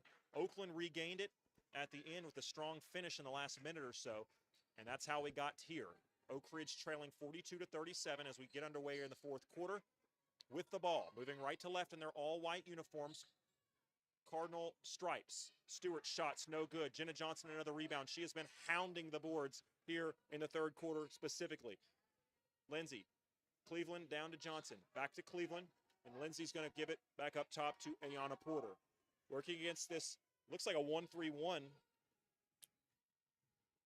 It's some sort of zone from Oakland, and Oak Ridge is going to get the ball in, lucky to retain possession as they tried to force a pass that really wasn't there to Jenna Johnson. I like the idea. Passing lane just closed a little quicker than Oak Ridge would have liked. Trying to get into Johnson. They're going to have to get it in quickly. They finally do to Cannon Green. Green over to Cleveland. Cleveland stops, pops, mid-range shot off the rim and no good. And a 44-second possession for Oak Ridge, unfortunately, comes up empty. 7:10 to go here in the fourth and final quarter. Oak Ridge still trailing by 5, 42-37 the score. Into the front court. Struggling against the pressure is Oakland, and Cannon Green's going to come out of there with a nice deflection and steal. Green gives it to Ayana Porter. Porter into the front court on the right elbow. Thinking about driving, she will. Drives. Kicks left side, Lindsay Cleveland. Had a three-point opportunity but mishandled the ball momentarily, and she's going to give it off to Porter. Porter to Green. Green had a three. Again, Oak Ridge is reluctant to take the threes outside of Ayana Porter. Stewart had to readjust her shot mid-shot as a defender that she wasn't expecting to come over came over and almost blocked the shot. Nice job of her avoiding the deflection, but she wasn't able to hit. We're still scoreless here in the fourth quarter. 42-37 the score. 6:31 to go in the fourth quarter, and there's going to be a quick foul. I think on Lindsay Cleveland. It will be on Lindsay Cleveland for Oak Ridge. She's not in foul trouble, and Oakland will retain possession and take the ball out right in front of their bench. In the front court, Oakland, it's Chesterfield. Talented big, passes it in. Inside it goes to Phillips. Here's another talented big. Post player Phillips is going to get it inside, and she's going to get it up and good. 7-point lead for Oakland. Oak Ridge racing back the other end. Lindsay Cleveland, nowhere to go with it, trying to dribble, figure out what she wants to do, and she's going to give it to Porter. Porter for a three, and that's off. No good. Cannon Green tried to save it, and she could not do it. A little bit of a lull here for the last about 3.5 minutes of basketball, Josh. Oak Ridge is going to have to find something to get their spark back. Right, and I think that goes back to the ball movement. I think that's what helped them out when they came back in the third quarter. They made Oakland move around. Oakland hits the three. Oak Ridge has the ball back, and they're making a fast break down to the other end of the court. Slow down, pass out to Cannon Green. She shoots, misses. Oakland rebounds the ball. Tough break from Green there, missing that one, and that's going to be tough because they just gave up a three on the other end, and Oak Ridge desperately needs to find some offense here, and they need to get that defensive intensity back that they had to start this second half. 5:30 to go here. Nice job from Lindsay Cleveland on ball defense. It's a 10-point lead for Oakland. Oak Ridge had a lead in the third quarter at one point, and that'll help things for Oak Ridge as they tried to force a pass down low to Chesterfield, and it was she's pretty tall, got long arms, and it was still out of the reach of her, and it falls out of bounds. Oak Ridge will get the ball back, trailing 47-37, 5:21 to go in the fourth quarter. This is a state tournament team from last year, is Oakland, and by the looks of it, this is a team that could very well be in competition to get right back there again this year. A lot of seniors and juniors playing big roles and big minutes here tonight for Oakland. Right side goes Stewart, and wow, Zayana Stewart somehow gets a circus shot to go over a much bigger defender. She's been really impressive down low offensively for the Wildcats, and they're going to call a charge from Phillips. Phillips tried to set a screen. I didn't think it was egregious. It was a hard screen, but it was sort of just a ball screen as the defender wasn't looking and took a hard shot, but the official is going to say that she was moving, so that screen is going to be an offensive foul, And now it's an 8-point deficit for Oak Ridge, and they get the ball back. Into the front court, 5 on the court for Oak Ridge. Green, Stewart, Porter, Cleveland, and Jenna Johnson. Johnson picked up 2 quick fouls. She didn't start tonight, but she's had a nice second half, especially on the boards. That pass, they tried to get it to her, and it was stolen away, and Oakland's got the ball back in no rush whatsoever to get across half court. They finally do, as they're going to sort of take some time off the clock, it would appear. Running a little 2-man action is they're going to just run a simple pick and roll play, and Chesterfield's got the mismatch down low, and she gets an open layup, and it's back up to a 10-point lead for Oakland. 49-39, 4:15 to go here in the fourth quarter. Open 3 from Porter. That's off the front rim. It's going to rattle in, and it does. Needed that one to go for her confidence and for the scoreboard. She's missed several good looks, not by much. She finally gets a friendly roll. Maybe that will get her going here. Oak Ridge desperately needs her offensive ability to get back in this one. It's a 7-point lead, 49-42, Oakland with the ball. Moving left to right, and it's, I thought a clean block. I thought it was a clean block from Ayanna Porter. Ayanna Porter certainly letting the official know she thought it was a clean block. Nothing disrespectful, but she was sort of pleading her case, and maybe I've got tinted glasses on, but I think she had a point. It looked like a clean block from me. That was a big 3 that she hit a moment ago. Yeah, definitely. So Oakland just scored their first free throw.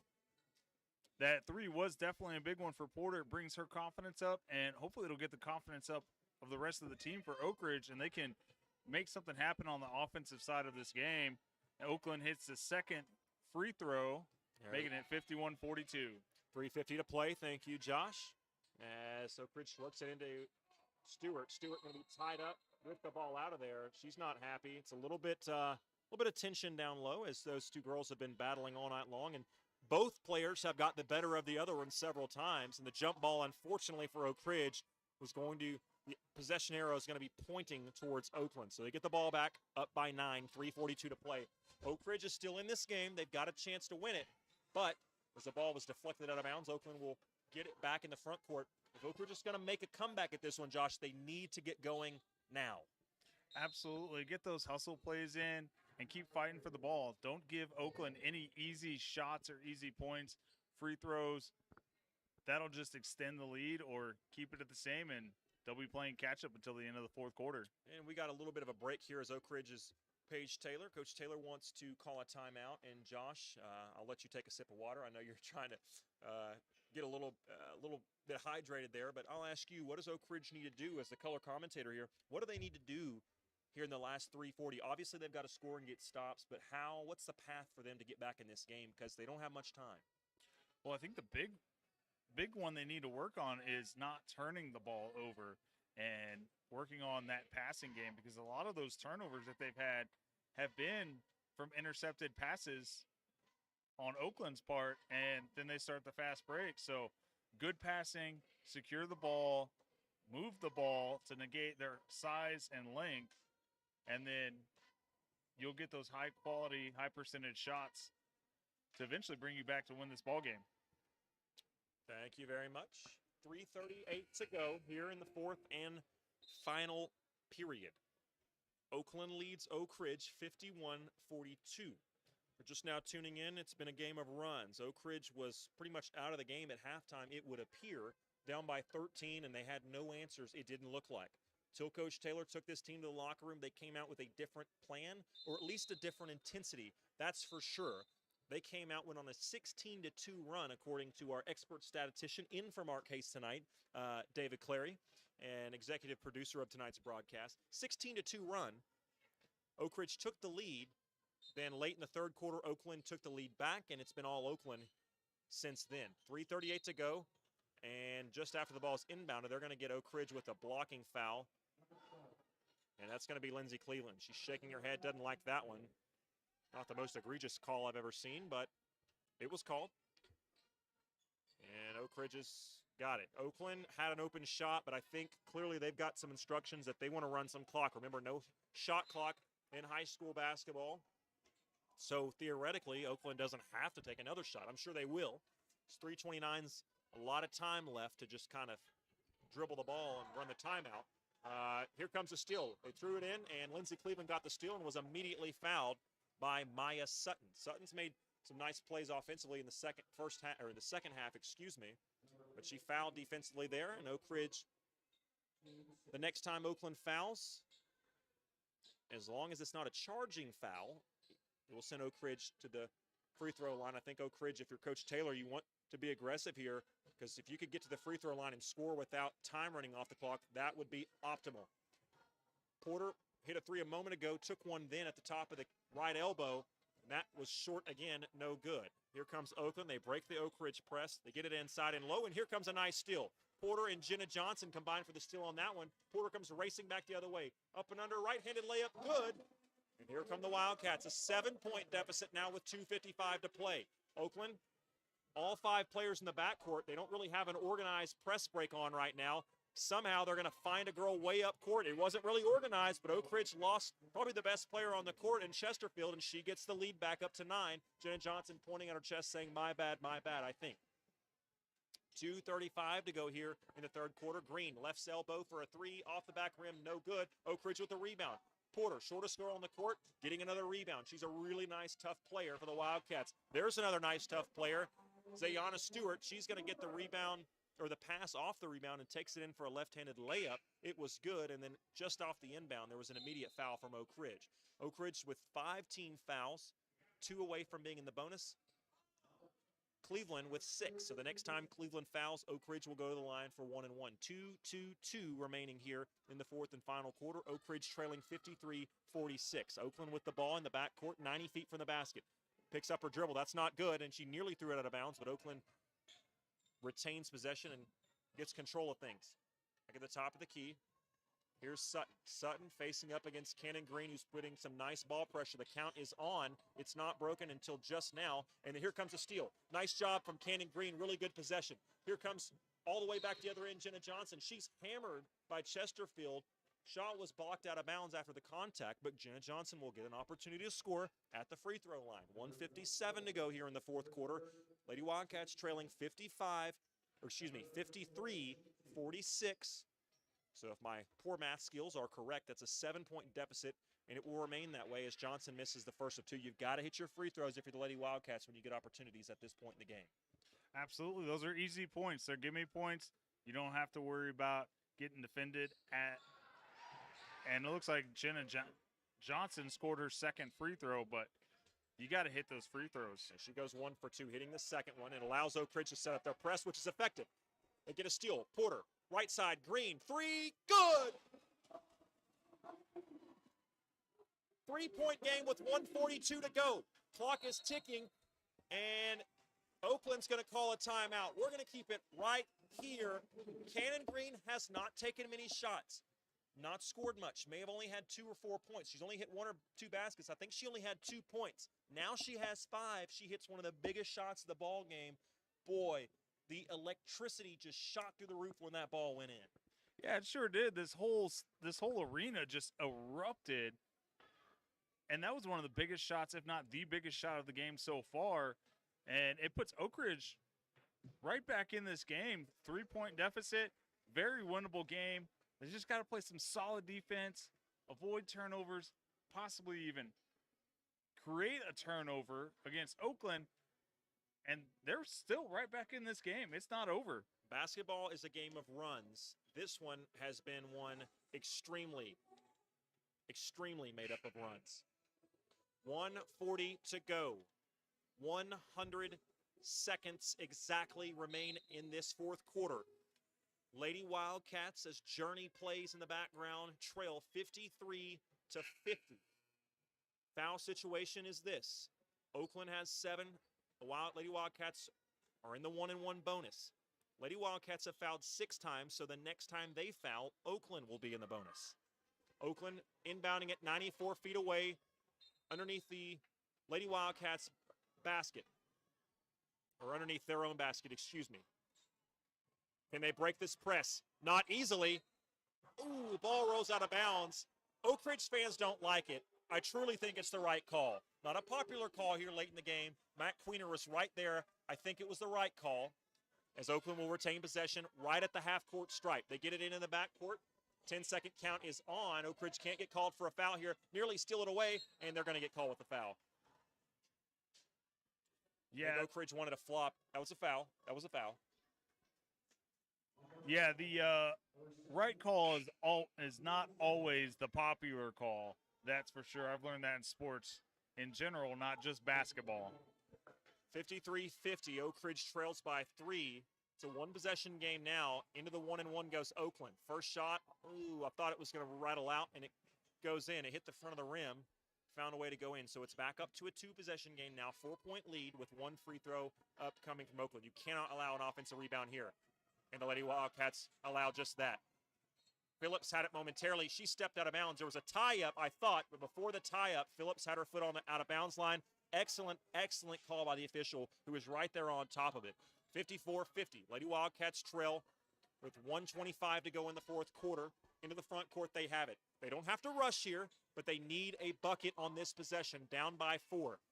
Porter, right side, all alone on the layup. Oh, and she missed it. Front rim, no good, but Jenna Johnson comes out of there with the rebound. She tried to pass it to Stewart, and it's deflected and stolen away by Oakland. Oakland now going to run some clock. Oak Ridge doesn't need a foul here, but they do need to get the ball back somehow, some way. 1:01 to go. A minute now, 59 seconds. Oakland has the ball. Lady Wildcats are going to have to do something to get the ball.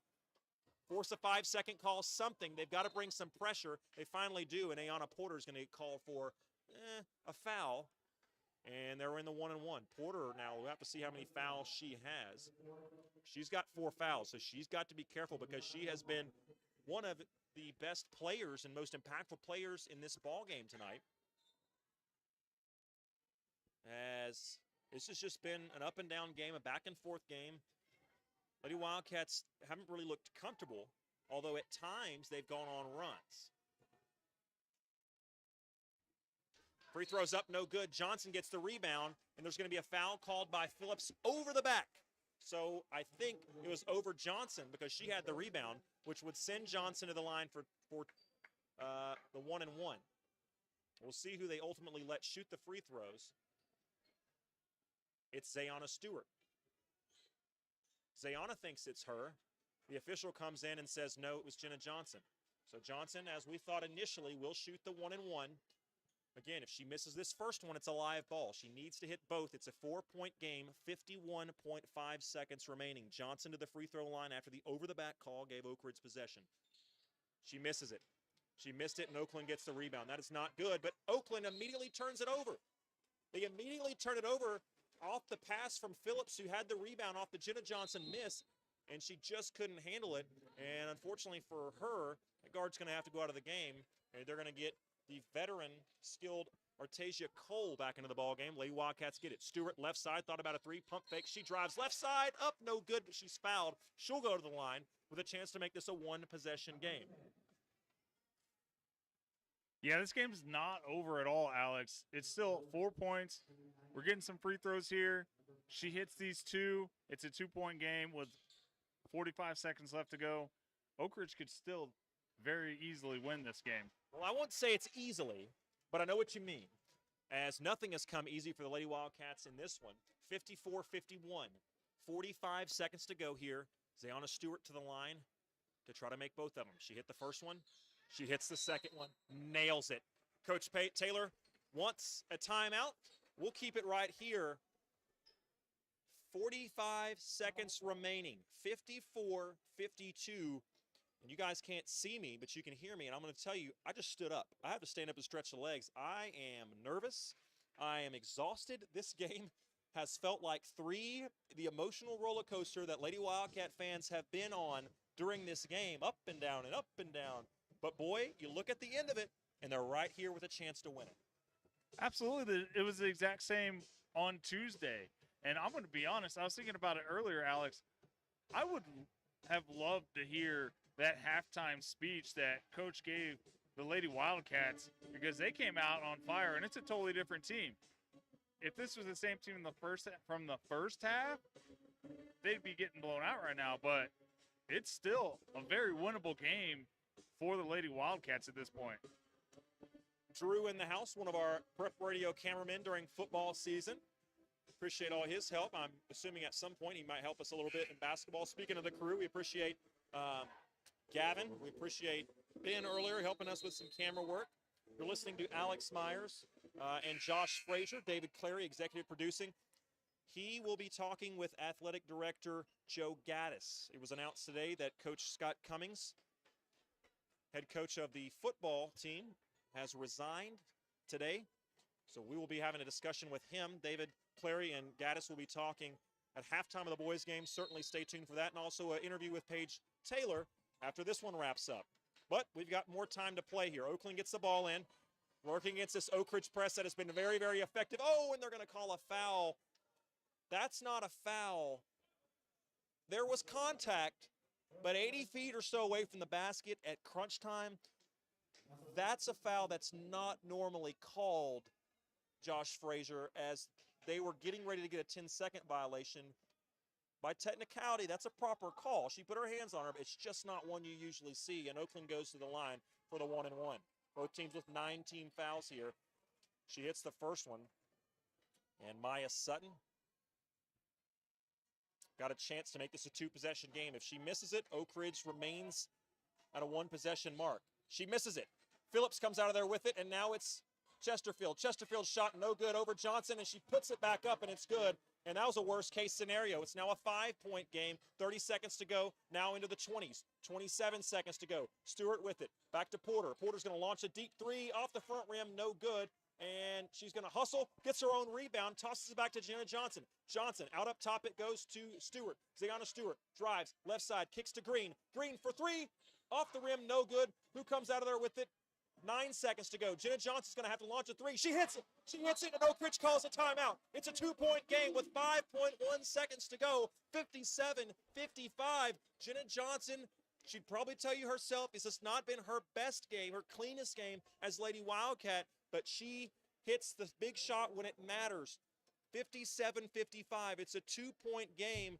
Lady Wildcats are back in this out of nowhere. They've looked 3 or 4 times, Josh Frazier, like they're out of this ball game, and every time you think it's over, they've shown some more fight. They're going to have to get a quick turnover or a quick foul, though, down 57-55 with 5.1 seconds to play. Absolutely. They're going to need some magic here in this last 5.1 seconds, but as I said earlier, these players, they hustle. And if you can hustle, you can make that turnover. You can make that magic happen here in the last 5 seconds and at least tie this game, if not possibly win it. As Oak Ridge players shaken up. And like Porter, I don't know if she's going to be able to get back out there in time. And we'll see. Oak Ridge may have to substitute another player in for Porter, and they are going to do that. It's going to be Strickland, Green, Cleveland, Johnson, and Zayana Stewart, the 5 in there for the Wildcats. They will be on defense, heading up this press with 5.1 seconds to play, down 57-55.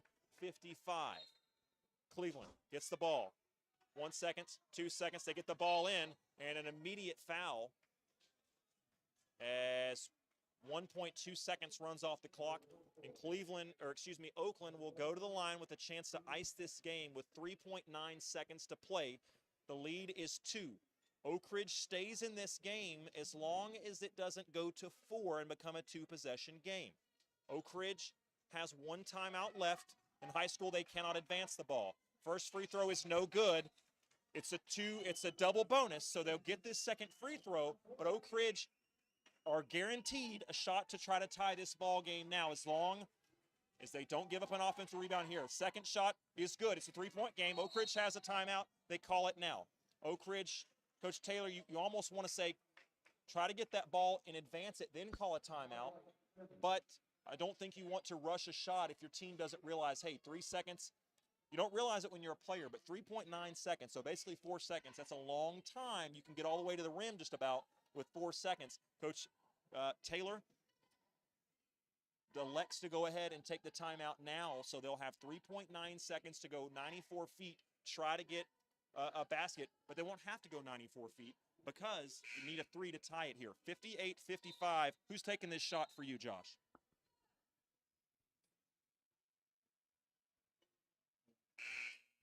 I'm going to go with Zayana Stewart.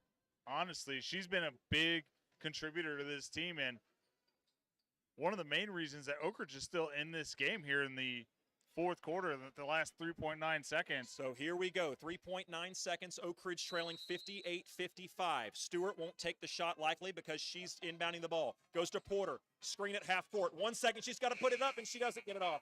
She didn't get it off. She tried to get completely set, and she didn't have enough time. And unfortunately, Lady Wildcats fall to Oakland. Final score 58-55. That was a really good high-level ball game here at the Wildcat Arena. It's one of those opponents you play, no matter if you win or you lose, you're going to come out better having played that competition, but a tough loss. What a game, though. Absolutely, and it was the same thing on Tuesday. It was one possession away from being a win for them, and they've got stuff to build on. It was a good game, especially in that second half. They came out, they were on fire, the defense was good, and they just had an intensity. So obviously they've got that. They've got the skill. They just got to put it all together and finish off the games in this fourth quarter. Yeah, tough night for the Lady Wildcats to not come out with a win simply because of how much energy and how tough they fought.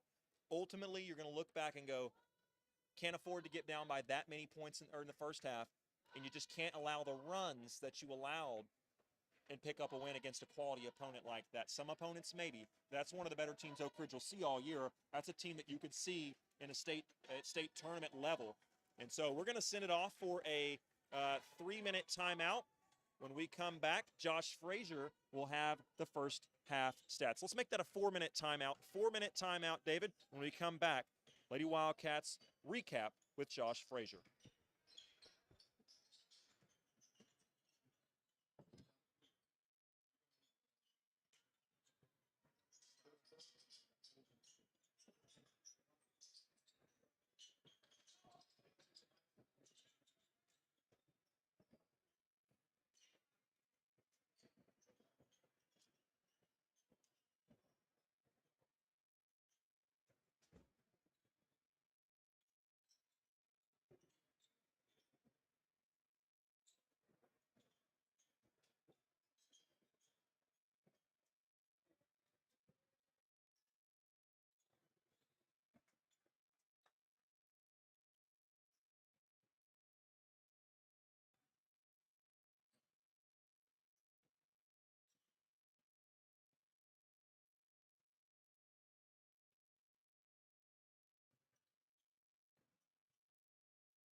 Welcome back into the Wildcat Arena. Josh Frazier, if you're ready for the stats.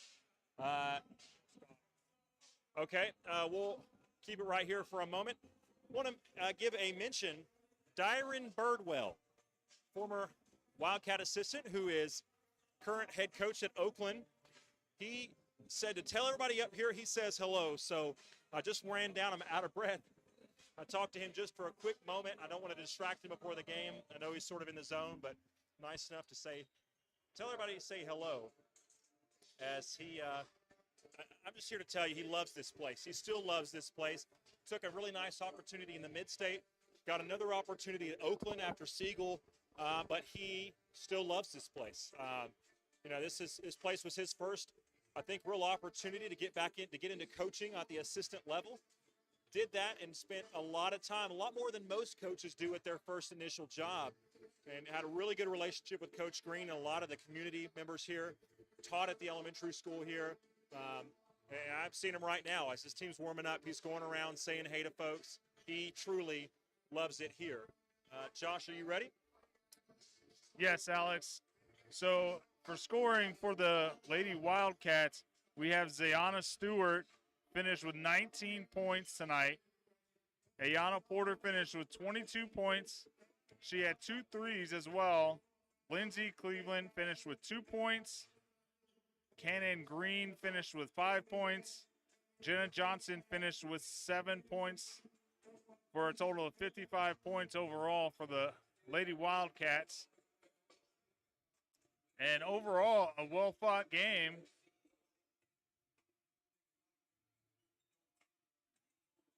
We've got the boys basketball team warming up, and they're getting ready for their game tonight against Oakland as well. So hopefully it'll be just as good, if not better, of a game for the boys tonight as well. Thank you, Josh. Our first game was brought to you by Jeff and Mike Henderson in honor of their late brother, Ron. This game, David Clary, who's on the broadcast with us, we'll hear from him a little bit, is not going to like this. I know his personality. He's, matter of fact, probably going to hate this. But they sponsor the game. They get to say what they want. Older fans grew up listening to all the Cats games on the radio and reading daily coverage of the contests in the local paper. Sadly, those days are gone forever, but there is one voice and only one voice who remains consistently with us fans year after year, and that person is David Clary. Whether it's doing Wildcat football, boys and girls basketball, baseball, and any other kind of event, if the Cats are involved, so is David Clary. And that's only part of his contributions to Oak Ridge fan enjoyment, adding coaches' shows, YouTube telecasts, prepradio.com broadcasts, summer practice films, and player thumbnail sketches, and his informative social media posts. And David provides a constant stream of year-round information to Wildcat fans everywhere. And if that wasn't enough, David even broadcast the Robertsville versus Jefferson contest to give us fans an early view of future Cats. There have been many legendary individuals who have made great contributions to Oak Ridge High School athletics over the last 80 years, but as history shows everywhere, most legends are replaceable. Not so for David Clary. He is simply irreplaceable, and his significance and impact to the history of Oak Ridge athletics is thankfully ongoing. We say thank you to David for being the keeper of the flame for Wildcat Nation. That's from Ron, Mike, and Jeff Henderson, and I think it's from all of us, really. Josh, he sort of welcomes you into this profession as you're sort of trying to make a career change and getting to sports broadcasting. He welcomed me with open arms as a high school student, gave me my first opportunity when I don't know anybody else who would have risked that, putting expensive camera equipment in my hands and letting me sort of tag along with the group. He's done the same for so many people, both Oak Ridgers and non-Oak Ridgers. And like you said, so many, thankfully with technology, people can follow our games from Florida, from California, from all around the world on prepradio.com, made possible in part from sponsorships and the people that support Prep Radio, but none of it would happen without David Clary. So, David, I know you don't like the recognition. I know you're cringing right now, but thank you from Ron, Mike, and Jeff Henderson, and thank you from all of us that enjoy Wildcat athletics. We've got about 2 minutes to go here before we get ready. Josh, you've got some information on Oakland. Tonight, we welcome back one of our own and Coach Dyron Birdwell, the head coach of the Oakland Patriots. Coach Birdwell coached here in Oak Ridge under Coach Green for several years before he took his first head coaching position at Siegel High School in 2016. Coach Birdwell guided Siegel to the state tournament in 2021, where they were defeated by Oak Ridge in the first round. Last season, he moved across town to Oakland and coached them to an 18-12 season after finishing 5-17 the season before under the previous head coach. We welcome him back to Oak Ridge tonight. The Wildcats will attempt to remain undefeated following their 68-63 overtime win on Tuesday against a very good Cleveland team. Caden Brightheart scored a career-high 28 points in the win. Oakland, on the other hand, has struggled out of the gate, going 1-6. Of course, Oakland's football team won another state championship, so they haven't been at full strength really until tonight. Oakland's only win came against Clarksville Northwest back on November 19th. Since that win, they've lost 5 straight games. Their losses have come to Gallatin to open the season, Ravenwood, Green Hill, Beach, Laverne, and most recently Cookville last Friday. 5 of their losses were on the road, and their lone win came at home. The Wildcats are 3-0 at home, 3-0 on the road, and 2-0 on neutral courts. No Murfreesboro's basketball team has ever played in Oak Ridge in a regular season game. Oak Ridge and Oakland have only played once, and that game was in Bristol at the Arby's Classic in 2013. Oak Ridge won that game 54-47 with a dominant performance by Isaac Marion. Coach Birdwell was a part of the Oak Ridge staff that beat his future employer. Oak Ridge's next game will be on Tuesday here at the Wildcat Arena against Sevier County. Oak Ridge beat Sevier County 67-62 back on November 28th in Sevierville. Following this game, the Wildcats will be off until December 27th when they play Hampton as a part of the Maryville Renaissance Christmas Tournament. That game will be at 1:30 at Maryville High School. Tonight we have an individual sponsor for these games with Oakland, Mike and Jeff Henderson. Alex has more information about them and their memorial to their brother. Alex? Yeah, they sponsored Ron.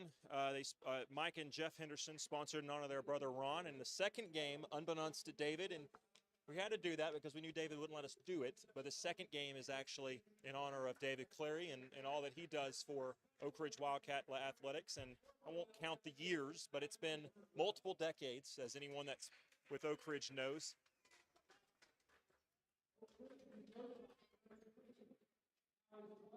As I thought maybe we were going to do the national anthem that we weren't able to have at the beginning of the game, but I think we're going to do starting lineups now. And Josh Frazier, I'll give you the starting lineups. They're going to announce them momentarily as we're having some other announcements. We're making notes of the exits in the Wildcat Arena now. That's a little bit new one, but hey, safety first. As here we go, now we're going to have the national anthem. So as soon as this national anthem's over, Josh, you'll take it away with the starting lineups. For now, we're going to give it to Whitney Houston's rendition of the national anthem.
Thank you, Whitney Houston, and thank you, Wildcat fans all around the world who are listening to us tonight. David Clary is with us, will not be joining us really till halftime, where he'll have a very, very intriguing interview that I'm sure all of Wildcat Nation is anticipating eagerly.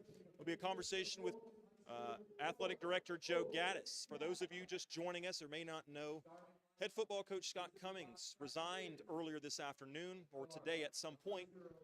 And so that'll be something that we're looking forward to, is just getting some information about what that situation is. First starter for Cleveland. I've got it for you, Josh. We've got number 3, Blake Burchard. Number 4, Javon Ballard. Number 24, Casey Williams. And I'll say, I was babbling away as I tend to do. Marshall Ashley, and Marquise Wiley were also announced, the last two. Now you've got the Oak Ridge starting line.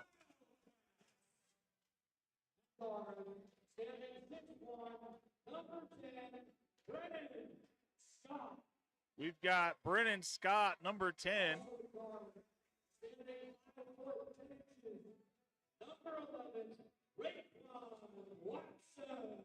Number 11, Raekwon Watson.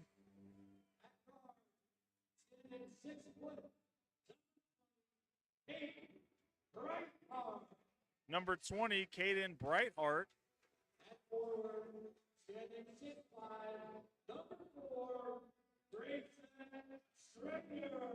Number 4, Grayson Strader.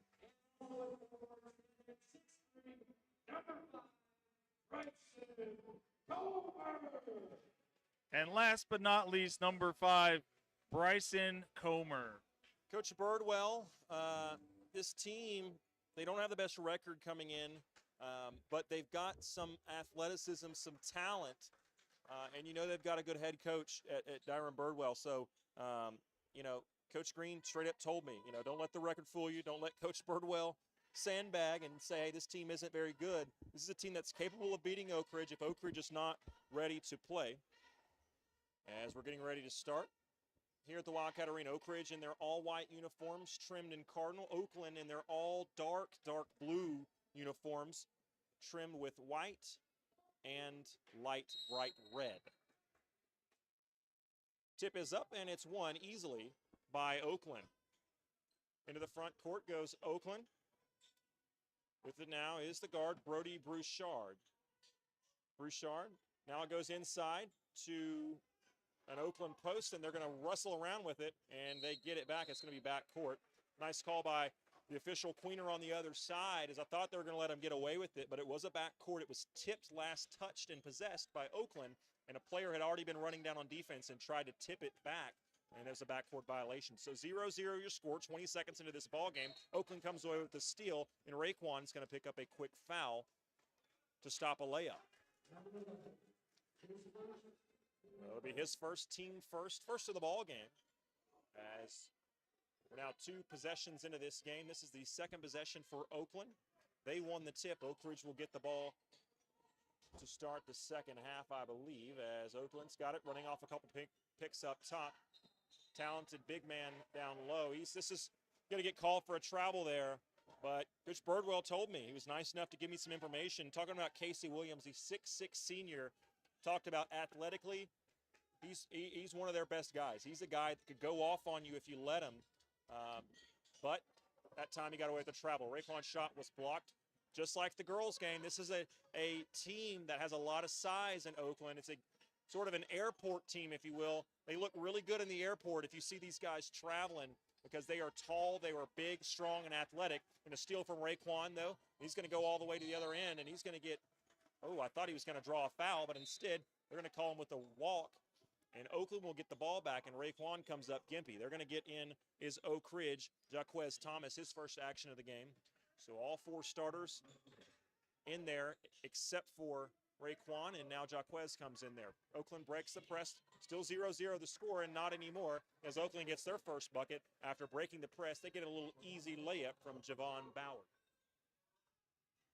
6:45 to go here in this opening quarter. Brennan Scott with it on the left elbow. Back to Jaquez. Up top it goes to Strader. Oak Ridge tried to get a shot, and it was no good, and a nice hustle play from Caden Breithart gets Oak Ridge an extra possession. He just sort of is falling out of bounds and threw it off the Oakland defender, and Oak Ridge will retain possession. Breithart with it up top, nearly got away with the carry. He's going to drive left side. Thought about kicking it out. Instead, takes the contact and takes the 2 points that come along with an and one opportunity as they draw the foul. You saw Caden Breithart's performance on Tuesday night, Josh Frazier.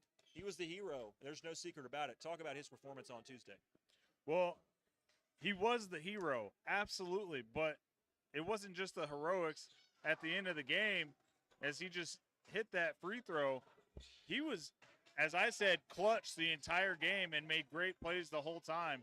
In fact, he's earned the nickname Mr. Clutch at the end of that as Strader scores 2 points with an easy layup. And he gets the immediate steal off the inbounds. He's going to put it back up. No good, but he was fouled. A nice play from Strader. And let me walk you through that sequence. Strader scored on that possession, was driving. A lot of guys will go off of 1 foot as he's driving to his left. And you can get knocked off balance or get called for a charge. You're a little less in control. He goes off 2 feet, stops, plants his feet, goes up under control, gets the shot to fall, and immediately steals the inbounds, draws the foul, and he's at the free throw line for 2. Misses the front end of the 2. And Oak Ridge has a 5-2 lead. Oak Ridge got down 2-0, and now they've raced back, scoring 5 straight to take a 3-point lead. Strader at the line. In the midst of his routine, he flicks one up there, and he gets the shot to fall. Oak Ridge to a 4-point lead with 6:14 to go in the opening quarter. It's going to be kicked in the backcourt, nearly stolen from the Wildcats. This was a concern for this Oakland squad coming in, Josh. How could they handle the pressure? So far, they've been okay, but that right there, looks like Oakland's, that's what they were worried about coming in, was could they handle the pressure that Coach Green's team brings? Not the most experience in the backcourt. We'll see how they handle it here just in time. They do get it into the front court, and here comes an athlete. And Oak Ridge wanted a charge, and they're not going to get it. The athletes abound, certainly, for this senior-laden team. Javon Ballard got a bucket earlier after the press break. He gets another one right there, and it was Bryson Comer who got called for the block. So an old-fashioned three-point play coming up if he can hit the free throw. Ballard does just that. And 6-5, they were late changing the scoreboard, but that's correct now. Oak Ridge with the 1-point lead, 6 minutes exactly to go in the first quarter. Strader walked with it. No, we called a timeout. It was not going good. The ball went back and almost out of bounds. Strader took a weird hop trying to save it from going out of bounds, and Coach Green says, we'll take a 30-second timeout. So we'll keep it right here. The pace of these two games, kind of similar. The girls' game first and now the boys' game, Josh. Both teams getting up and down, not afraid to run and get after you on the defensive end. Absolutely, and I kind of feel like both teams are just trying to fill each other out. Obviously, Oakland is not handling that backcourt pressure very well. It seems to be pretty tough, but the thing about that is you also leave some guys open right there by the basket, and if they can get that ball out, they can get some easy shots. But overall, pretty close game so far. 5:57 to go here in the first quarter. Oak Ridge with a 6-5 lead over Murfreesboro, Oakland. So after going out with a little bit of something tweaked, it looked like he came up gimpy after a foul call. Oak Ridge's starting point guard is back in the game. That's Raekwon Watson. Ball's on the right elbow. Swinging around the left elbow to Brennan Scott. Shot fake, drive left. Little dribble drive action, nothing going there. Good defense from the on-ball defender. And he thought about a three, and that time takes one. It's in and out, no good. Brennan Scott's first shot attempt of the ball game. Not surprisingly, it was a three. He is an absolute specialist when it comes to shooting the basketball. That one goes no good, though. Oakland with ball in the middle of the paint. Here comes a little 8-foot shot from Javon Ballard. He's 6-foot senior. He's 6 foot, but he is strong as an ox. He's got a strong leg, strong upper body. He's going to fight through contact. It's the type of athlete he looks like. He didn't have to fight through contact that time as he got the little floater to go inside the paint. Oak Ridge gets the ball back. Into the front court they go. Strader with it. For left side, Watson. Watson thought about a threes matched up against a much taller defender, and he's going to think better of it. We're going to kick it back out. Scott, right elbow three. And that's just simply money. That's just simply cash money as Brandon Scott hits a three and gives Oak Ridge the lead once again. 9-7 the lead, 4:54 to go. Oak Ridge nearly gets a turnover. They wanted a walk. They're going to get one. Delayed call, but it's the right call as Javon Ballard sort of got the ball after it was a loose ball, but his momentum carried him, and he kind of took an extra hop, and that's the travel. Oak Ridge gets the ball back, 2-point lead with 4:47 to go in the opening period of play here at the Wildcat Arena. Wildcats moving left to right as we see it up in the press box, up high here at the arena, and Strader turns the ball over.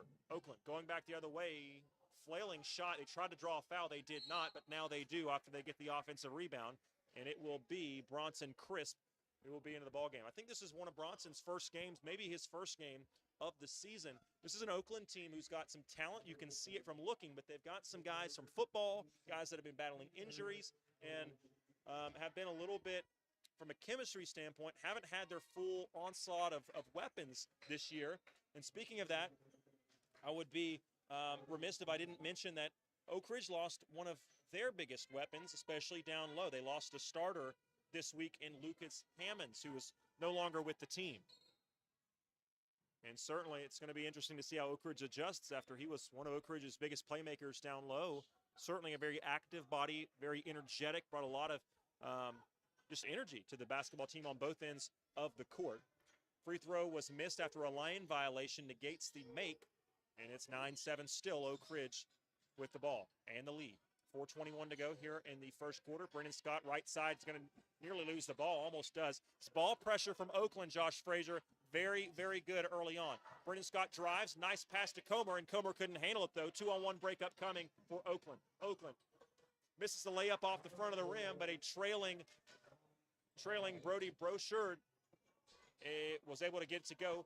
Quickly, Oak Ridge comes back the other end, and they launch a three. It was off front rim, hit back iron, and rattled around no good, and Oakland comes out of there with it. Here comes a long 2-point attempt, and that was about 3 feet off back of the rim, no good. Here comes Oak Ridge. Brennan Scott back the other way for a quick layup. If you miss bad shots against Oak Ridge with long rebounds, that's what you risk giving up, is easy baskets. Oak Ridge Coach Green's philosophy has always been to get out and run, and they did it to perfection on that time. 11-9 to 2-point lead for Oak Ridge, 3:25 to go here in the first.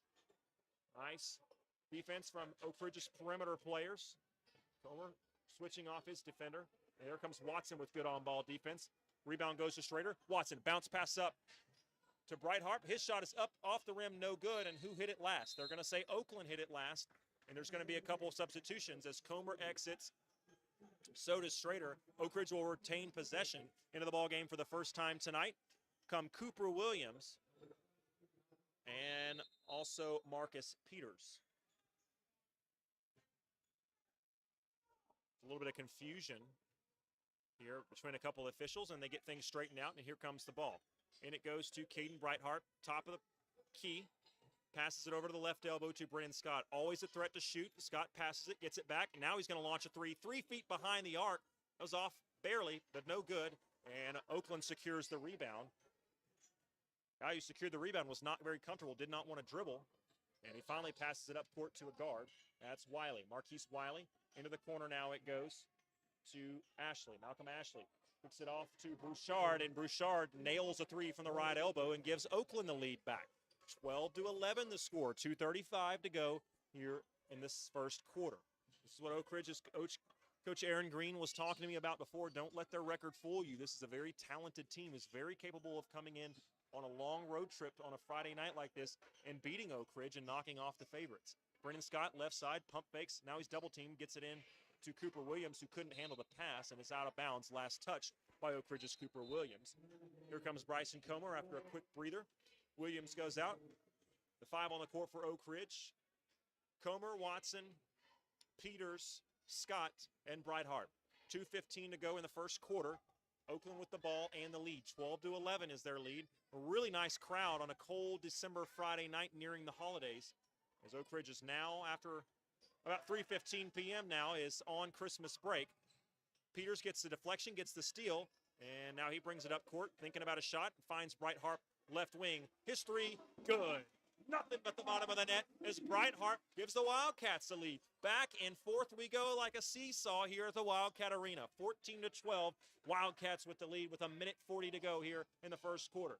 Up it goes to Casey. Casey back up top for, over to Wiley for Oakland.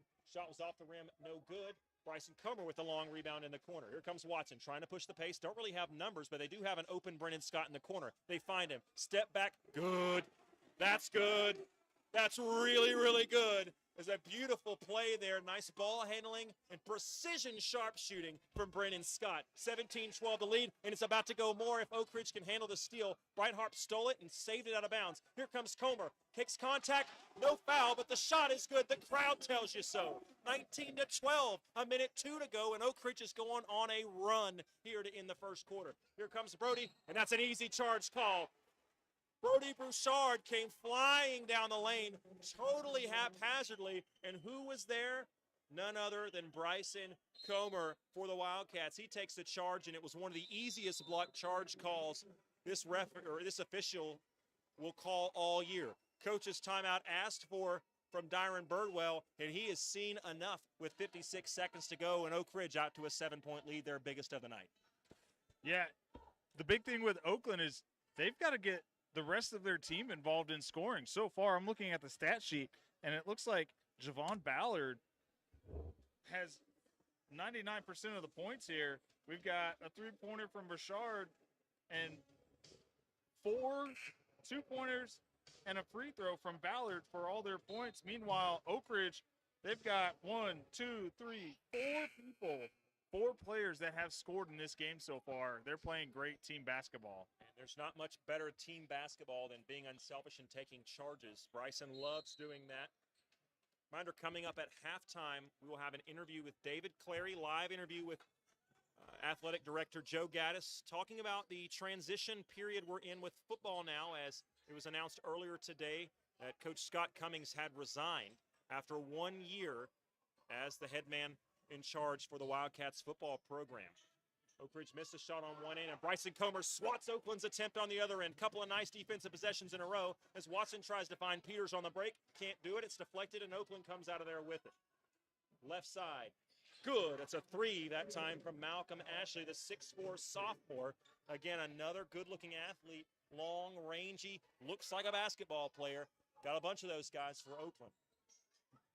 19-15, a 4-point lead now as they cut it from 7. And Price Davis tried to find Comer. It was a little bit of a tough pass, and it wasn't able to be completed. Oak Ridge thought they got away with the walk. They may be right. And they didn't get away with the buzzer beater, though, as the guy who just hit one a moment ago, Malcolm Ashley, missed that one. He was open. Oak Ridge lucky he did miss it. Let's take a 60-second timeout. When we come back, we'll be back with second quarter action here from the Wildcat Arena. Oak Ridge on top after 1, 19-15.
Alex Myers, Josh Frazier, David Clary back here with you at the Wildcat Arena. Clary will be talking to How did I call him Clary? Dave will be, as I know him, will be talking to Athletic Director Joe Gaddis coming up at halftime, just less than a quarter away now, as Oakland steals the first possession from Oak Ridge, and nice hustle and effort from Bryce Davis to stop the easy breakaway layup. He knocks it out of bounds. Oakland will retain possession. But Dave will be talking to Coach Gaddis about the resignation that was announced today from former head coach.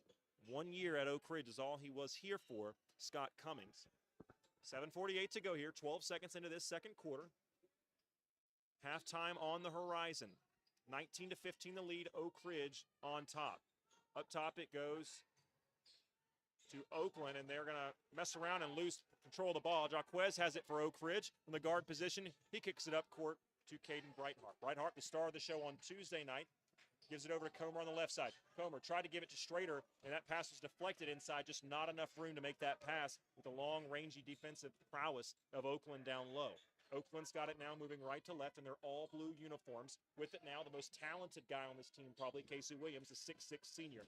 Really good athlete, rangy, able to score down low. They haven't got him really involved thus far, though, as Oak Ridge has done a nice job with Bryson Comer on him. Oakland's going to drive, and they're going to, what are they going to call? They're going to go to hold on Caden Breithart. Oak Ridge fans wanted to travel. I'm assuming the officials would tell you he traveled because there was contact made. Breithart's going to pick up his first. Both teams have 4 fouls, 3 away from the bonus with 7:05 to go here in the second quarter. Oak Ridge on top again, 19-15. Oakland inbounds it. Right corner, they get it into Casey. Nice little floater, and somehow rims out. And now there's a fight for it down low off the miss, and it's going to be a jump ball. The possession arrow points, Oakland ball. Oakland doesn't know it yet. Coach Birdwell is saying, guys, we got to go on the other end. We're still on offense. 19-15, the deficit now as Oak Ridge leads this Oakland team. 6:57 to go. 4 seconds, 5 seconds, and that's a great 5-second call as it was really good inbound defense from Coach Green's squad there. So it was a jump ball, Oakland retained possession, and then an immediate turnover. Great defense by Oak Ridge. Yeah, absolutely. They were struggling to find someone to pass that to, and they basically threw a Hail Mary halfway across the court. Comes Brennan Scott, right side three, nestles it in. He did everything but tuck that one in and pull the sheets over it as he just nestled that one in there and sinks another three. Here comes another charge. Boy, does he love doing that. Who else but Bryson Comer down low? The player had actually already dished the ball, but his momentum carried him. Bryson knew he wasn't going to be able to stop. He takes a charge. Coach Green, really any coach in America loves that play right there. Unselfish play. That's 2 drawn charges early on in this game from Bryson Comer. 22-15, 7-point lead for the Wildcats, 6:27 to go here in the first quarter. Comer might have got held a little bit down low as he tried to reach for that ball from Watson. And Watson wasn't able to complete that pass as it rolls out of bounds, and Oakland will get the ball back. Oak Ridge putting their pressure on. Oakland breaks it pretty darn easily that time. As Brody Bouchard has it, loses it, gets it back, and takes it to the basket over Caden Breithart on the right side for a layup. Oakland now trailing by 5, 22-17, 6:05 to go in the second quarter. Breithart, wide open three, missed but no good, and who comes out of there with it? It would have been Comer, but he got hammered to the ground, and they're going to call a foul on Oakland. It's the right call. Oak Ridge will retain possession. It was a non-shooting foul, but that is the 6th team foul, for Oakland. The next one will send Oak Ridge into the 1-and-1. Underneath the Oakland basket. They inbound it to Strader. He got a good look at it, but just missed it. It was off the mark, and after the ball rimmed out, it was knocked out of bounds by Oakland. Oak Ridge will again get the ball on the baseline. 4 straight in a line. The 5th member of the Wildcat offense, out of bounds, throwing the ball in. Goes to Brennan Scott, right elbow, and he's going to back it out, set things up. Left side to Breithart, it goes outside the three-point line. He calls for a screen from Strader. He gets one. Strader inside, pick and roll, and he was open. Lose the ball, but goes to right into the hands of Bryson Comer, who lays it up, and that's good. 7-point lead once again for the Wildcats. 5:38 to go in the second quarter. Oakland breaks the press pretty easily. They got an open three on the left side. Can they make it? They do. Javon Ballard, Coach Dyron Birdwell, was not one of the guys you really highlighted from me, but he has probably been their most effective player offensively so far. Oak Ridge missed a three on the other end, and quickly, here comes Oakland. 24-20 the lead for Oak Ridge, trying to hold on to it here with 5:13 to go in the second quarter. Here comes a three from Bouchard, no good, and Oak Ridge gets the rebound with Watson. Watson passes it left side. Here comes a corner three from Brennan Scott. You guys want to take a guess? Of course it went in because Brennan Scott took the shot. 27-20, Oak Ridge's lead back up to 7, as it has been several times here in this first half. Oakland, they've got a three-point shot from Casey. That's good, and that's what he can do. He's our most talented player when he's on, and that's a scary sight. You don't want to get him going, get him feeling himself here. Oak Ridge back to a 4-point lead. 27-23, Oak Ridge on the offensive end. A nice 12-foot jumper, right corner from Bryson Comer. He doesn't just take charges, he can score the ball too, and he does right there, giving Oak Ridge a 6-point lead with 4:23 to go here in the second quarter. Quickly the other way comes Oakland, a long three, off no good, and who else but Bryson Comer gets the rebound. Scott with it, bringing it across half-court stripe. Here's Scott. He's going to stop and pop behind the arc. Three, that was way off. As a little bit of a heat check. Sometimes in basketball, if you get real hot, you just kind of have to do that and force yourself to prove that you're not going to make everything. As Comer tried to take another charge to no avail. And who else but Javon Ballard gets a 2-point shot to go. A nice layup off the left-hand side from Ballard, and it's a 4-point lead for the Wildcats. Comer, why not? He made one last time. He takes a little 10-foot shot here. It was off front rim, no good. Oakland comes out of there with it. 3:44 to go here in the second quarter. And ladies and gentlemen, I need a breather. Maybe a team will call a timeout here in a moment. We got lots of action here and really no stoppage of play here lately.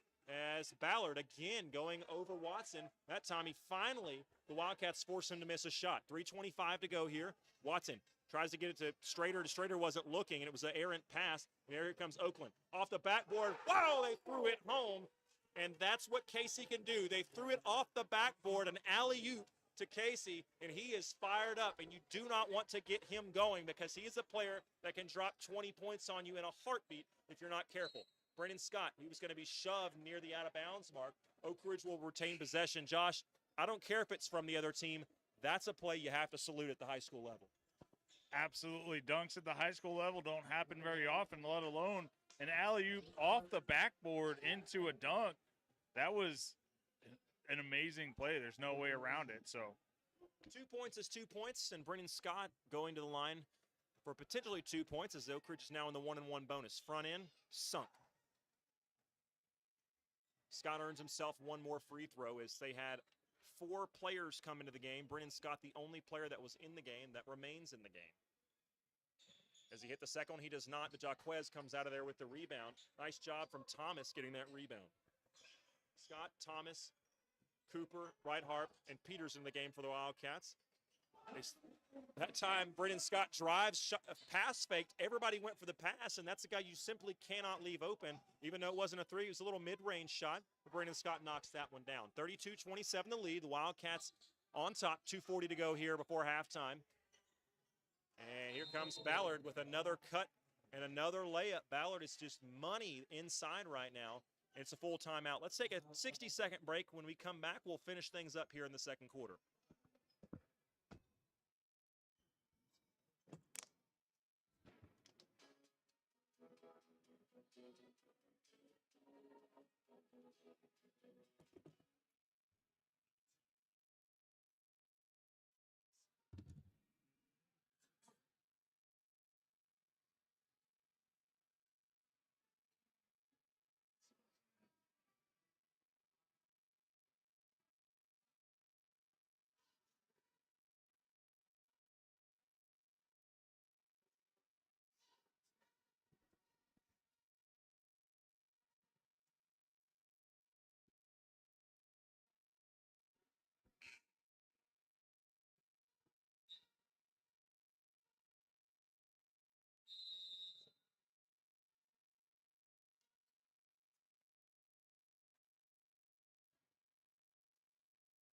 Welcome back to the Wildcat Arena. Leading scorer in this one so far, no surprise, Brennan Scott. Leading charge taker, Bryson Comer. That halftime, we could hear boisterously on the Oakland sideline, Coach Dyron Birdwell saying, You've got to guard 10. He's the shooter. You've got to guard him. 10, 10. He kept saying that number. And who is that? That's Brennan Scott, who's now earned himself a break, and he's checked out of the game. But obviously, Coach Birdwell saying you've got to guard him. You can't leave him open, and they've done that too many times. That's why Oak Ridge has the lead. Peters drives to no avail, gives it back to Thomas. Thomas drives in over 3 defenders, nearly gets it to go, but it doesn't. Oakland out of there with it, and off to the races they go into the front court. Casey, he hit a 3 from there a moment ago in that corner. He's going to pass it this time. There's a foul called. The shot will count as who else but Javon Ballard, the 6-foot, strengthy, strong, I don't think that's a word, strong senior, gets that shot to go, and he's got another and one opportunity. I think he already converted on one of these earlier in the game, if I'm not mistaken. He could tie the ball game here. It's 32-31 with a minute 59 to play. Old-fashioned three-point play on the line here from Ballard.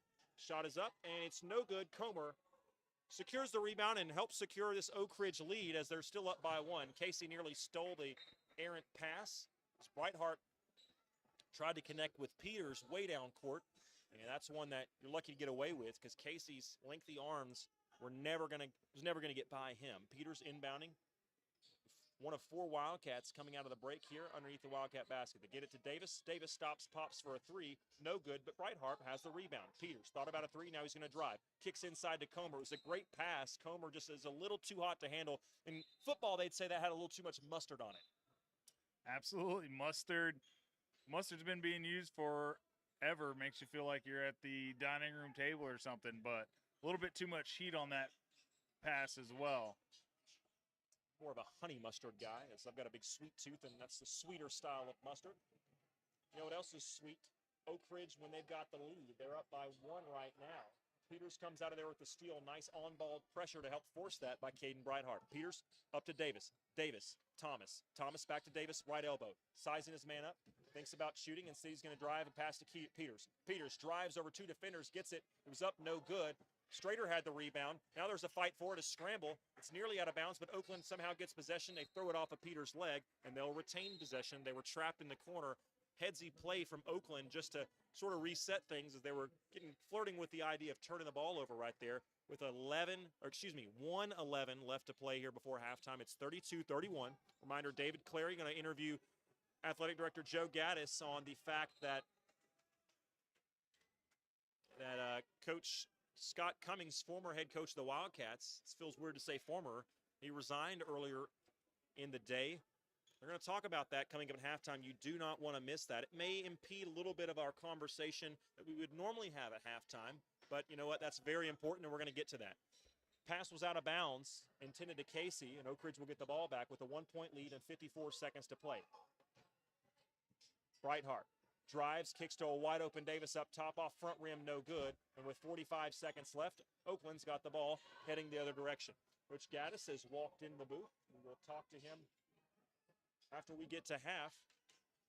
As Oakland's going to give it over to Casey. He wants a foul. He's going to get it. As Strader bumped him, not a lot, but he did hit him. And unfortunately for the Wildcats, that's a foul beyond the 3-point line. So trailing by 1, Oakland's got a chance to take the lead here if they can hit a couple free throws. They'll get 3 opportunities from the line with 34.3 seconds left to go here in the second quarter. Casey Williams, 6'6" senior, wears number 24. A lot of athleticism. Just looks like a basketball player, and he's a darn good one. As he misses the front end of the 3 free throw attempts that he has earned. 5 in the game right now. Jaquez Thomas, Strader, Peters, Breithart, and Brennan Scott. But it looks like Strader maybe has a scratch or something, so he's going to have to come out. Bryson Comer will come in place of Strader. Here comes the second free throw. Casey missed the first. He misses the second.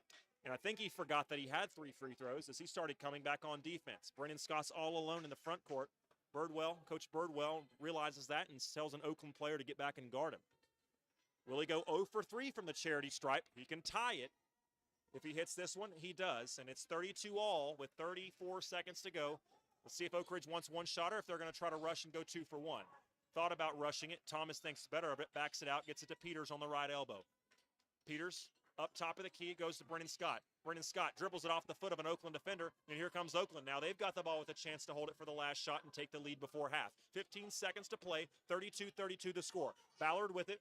Over on the left side, Coach Birdwell barking out instructions to his team. They call for a high pick and roll to no avail. Nice defense from Oak Ridge. Casey's got it. Inside it goes to the right side now. Corner three off the front rim, no good. Casey had a attempt at it. He tipped it, but it was off the mark. And we've got a tie ball game, ladies and gentlemen. An exciting second half coming up following an exciting first half. It's 32-32. We're going to take a 2-minute timeout. When we come back, we're going to have Coach Gaddis talk to David Clary right after this.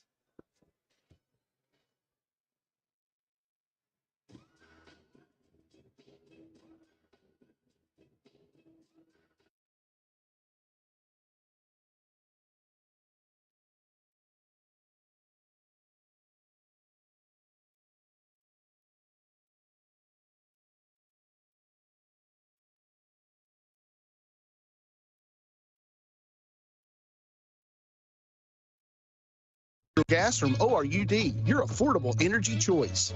ORUD has generous appliance incentives to offer your family. Buy appliances from us and get rewarded. It's as simple as that. We're a one-stop shop. We'll sell and install gas appliances for our customers and make it easy to add to your bill with our 0% interest financing. Plus, you can save over $1,000 on your annual utility bills when you switch to natural gas for heating, cooking, and clothes drying. Comfort you can feel, savings you can use. ORUD Natural Gas. Visit our showrooms in Oak Ridge, Kingston, and our virtual showroom at ORUD.org. In this moment, who has your back? Do you know your insurance agent's name? Does your agent know your name? Or do you call a 1-800 number that connects you with someone in another state, maybe even another country? Why not call Fox Insurance Group in Oak Ridge, your local independent insurance agency with auto owners insurance? We are someone you can call when stuff happens. In this moment, get an agent who will protect you in that moment. This is Todd Fox. Visit Fox Insurance Group in Oak Ridge at grayfoxins.com.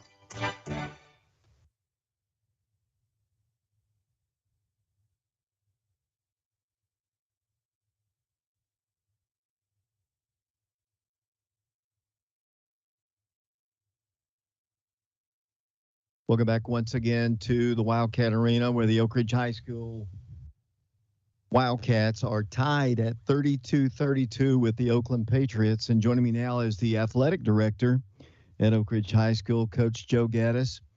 Coach, first off, thanks a lot for joining us here. Kind of a busy day, I know, for you, and an interesting sports day for the Oak Ridge High School football program.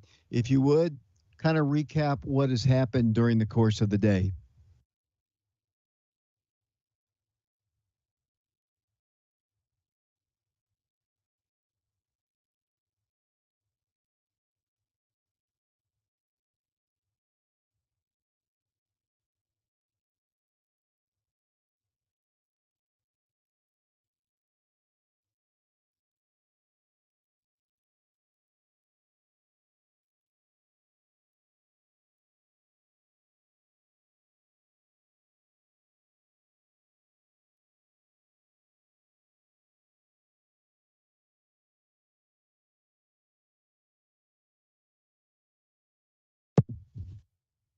Coach Joe Gaddis, sorry about that. We got the mics all worked out here. Coach Joe Gaddis joins it here.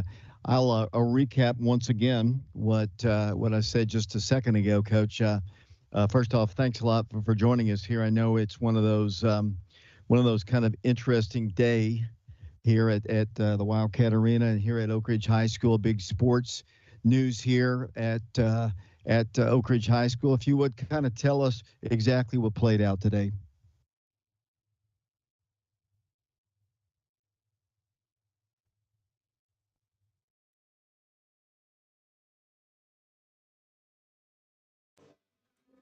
All right, I think we're having some technical issues here, David. I'm hoping you can hear me now. Our football coach, Scott Cummings, resigned today, and at this point, we're just looking ahead.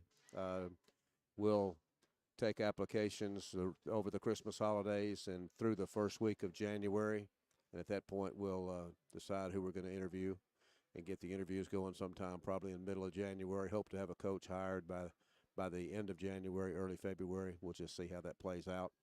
We're certainly committed trying to find the best football coach we can find, both on the field, off the field, and so forth. But I think you know how I feel about Oak Ridge football, and we want nothing but the best here. And you know, we're going to start that immediately. I've been on the phone all day talking to different people, some coaches, and you know, the process started today, probably around 1 o'clock.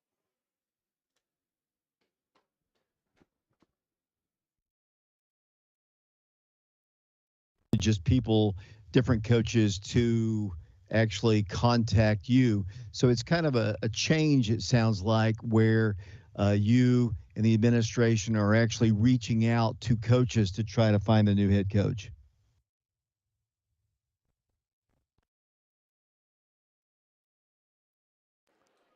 Yeah, once again, David, sorry for the delay. We're having some technical problems up here. Yes, I've spoken to several coaches today, both some that have contacted me and others that I know, certainly very successful coaches that I've reached out and spoken to, just to see what kind of interest we have.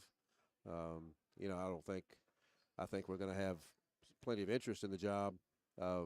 You know, we're looking forward to getting the best coach we can get in here, and I can promise you we'll leave no stone unturned in trying to find the best fit for Oak Ridge High School and the best coach that we can possibly get.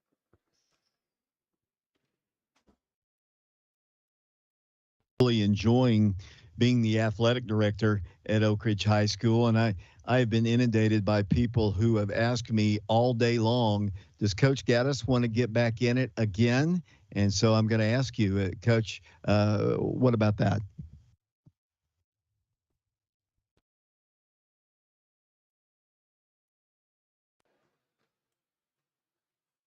Once again, sorry for the delay. We're plugged back in now. No, that's not going to happen. I'm not a candidate for this job. I love what I'm doing.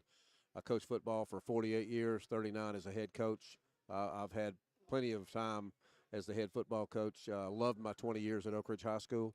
But no, I'm not. There's not a chance in the world that's happening. I like my job that I have right now too much, and but I am committed to trying to find the best coach that we can possibly find to head up our program.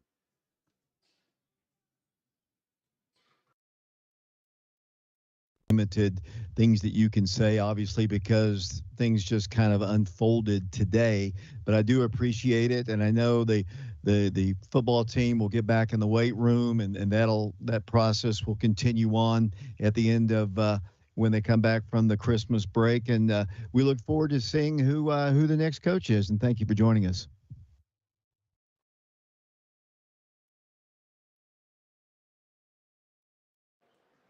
Absolutely, David. Thanks for having me, and I appreciate it. Thank you so much, Coach Joe Gaddis. As I know that's not an easy thing to talk about. It's got a lot of people talking to him, wanting to reach out to him, both from the coaching community, I'm assuming, and as well as the just the community. You know, people, a lot of former athletes. Everybody wants to be involved. Everybody wants to be in the know. And as you see from Coach Gaddis's interview there, it seems like we're not going to know tomorrow or the next day, and it's going to be a process. And Coach wants to do his best. There's no need to rush right now. Players don't really report back, I don't think, until after Christmas break. So you got a built-in couple of weeks here. There's no need to rush, and probably won't know the answer for a few weeks, maybe more. But I think ultimately, better to get the right guy, the right fit that will be here long term versus trying to rush a decision and get somebody a week or two sooner.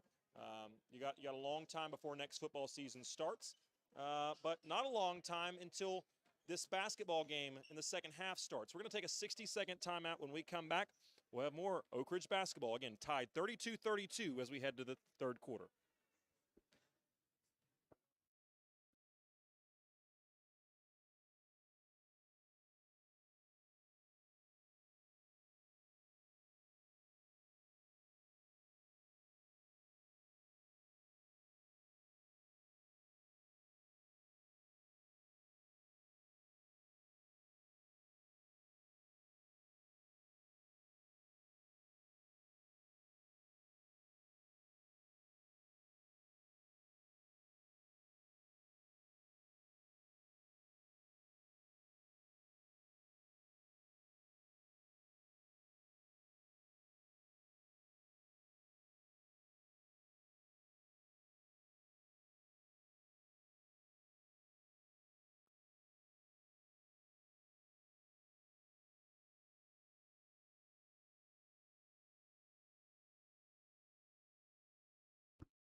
Welcome back to Wildcat Arena. Cody Jordan joining us at the halftime. I think he wanted the inside scoop of what Coach Gaddis was saying. Cody, I'd invite you to listen to prepradio.com where you have a little bit better feed of that. We certainly appreciate everyone who's tuning in to us tonight, and thank you, David, for doing that. And Coach Gaddis, again, because I know that's not an easy subject to talk about, probably not something he really wanted to do, but he loves the community and knows people want to know. So he was nice of him to come up and give us a few minutes of time, and very nice of Coach Paige Taylor to sort of surrender her time. She checked and said, hey, is it all right? You still need me to come? I said, no, we're talking to Coach Gaddis. And she was very, very polite to give us that time, as usually that would be her time to talk about the girls' game.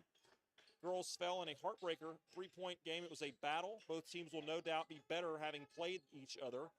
High-level basketball in the girls' game earlier tonight. 32-32 as we're 45 seconds into this third quarter, and I'm finally getting back to the action here. Nobody scored here in the second half. Oakland's got the ball. They're moving left to right.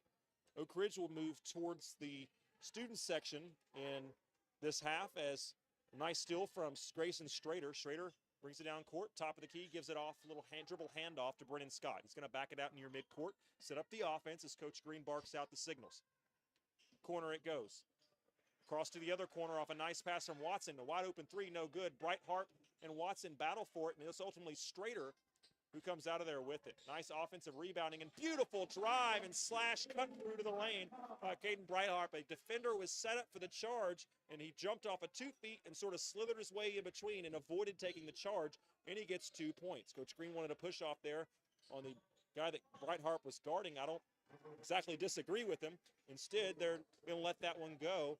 And Brody Bouchard, the 6'3 senior, gets an easy bucket on the other end. A little slip action, got him going towards the rim. Speaking of going towards the rim, well, there's Raekwon Watson. He gets to the rim with ease that time, and a few layups in a row, and let's see which defense is going to put it into that. It's 36-34, Oak Ridge with a 2-point lead. Here's Casey driving, and that's going to be a block. As many times as Comer has taken a charge, they've all been easy calls. That one was easy, but it was an easy call that it was a block.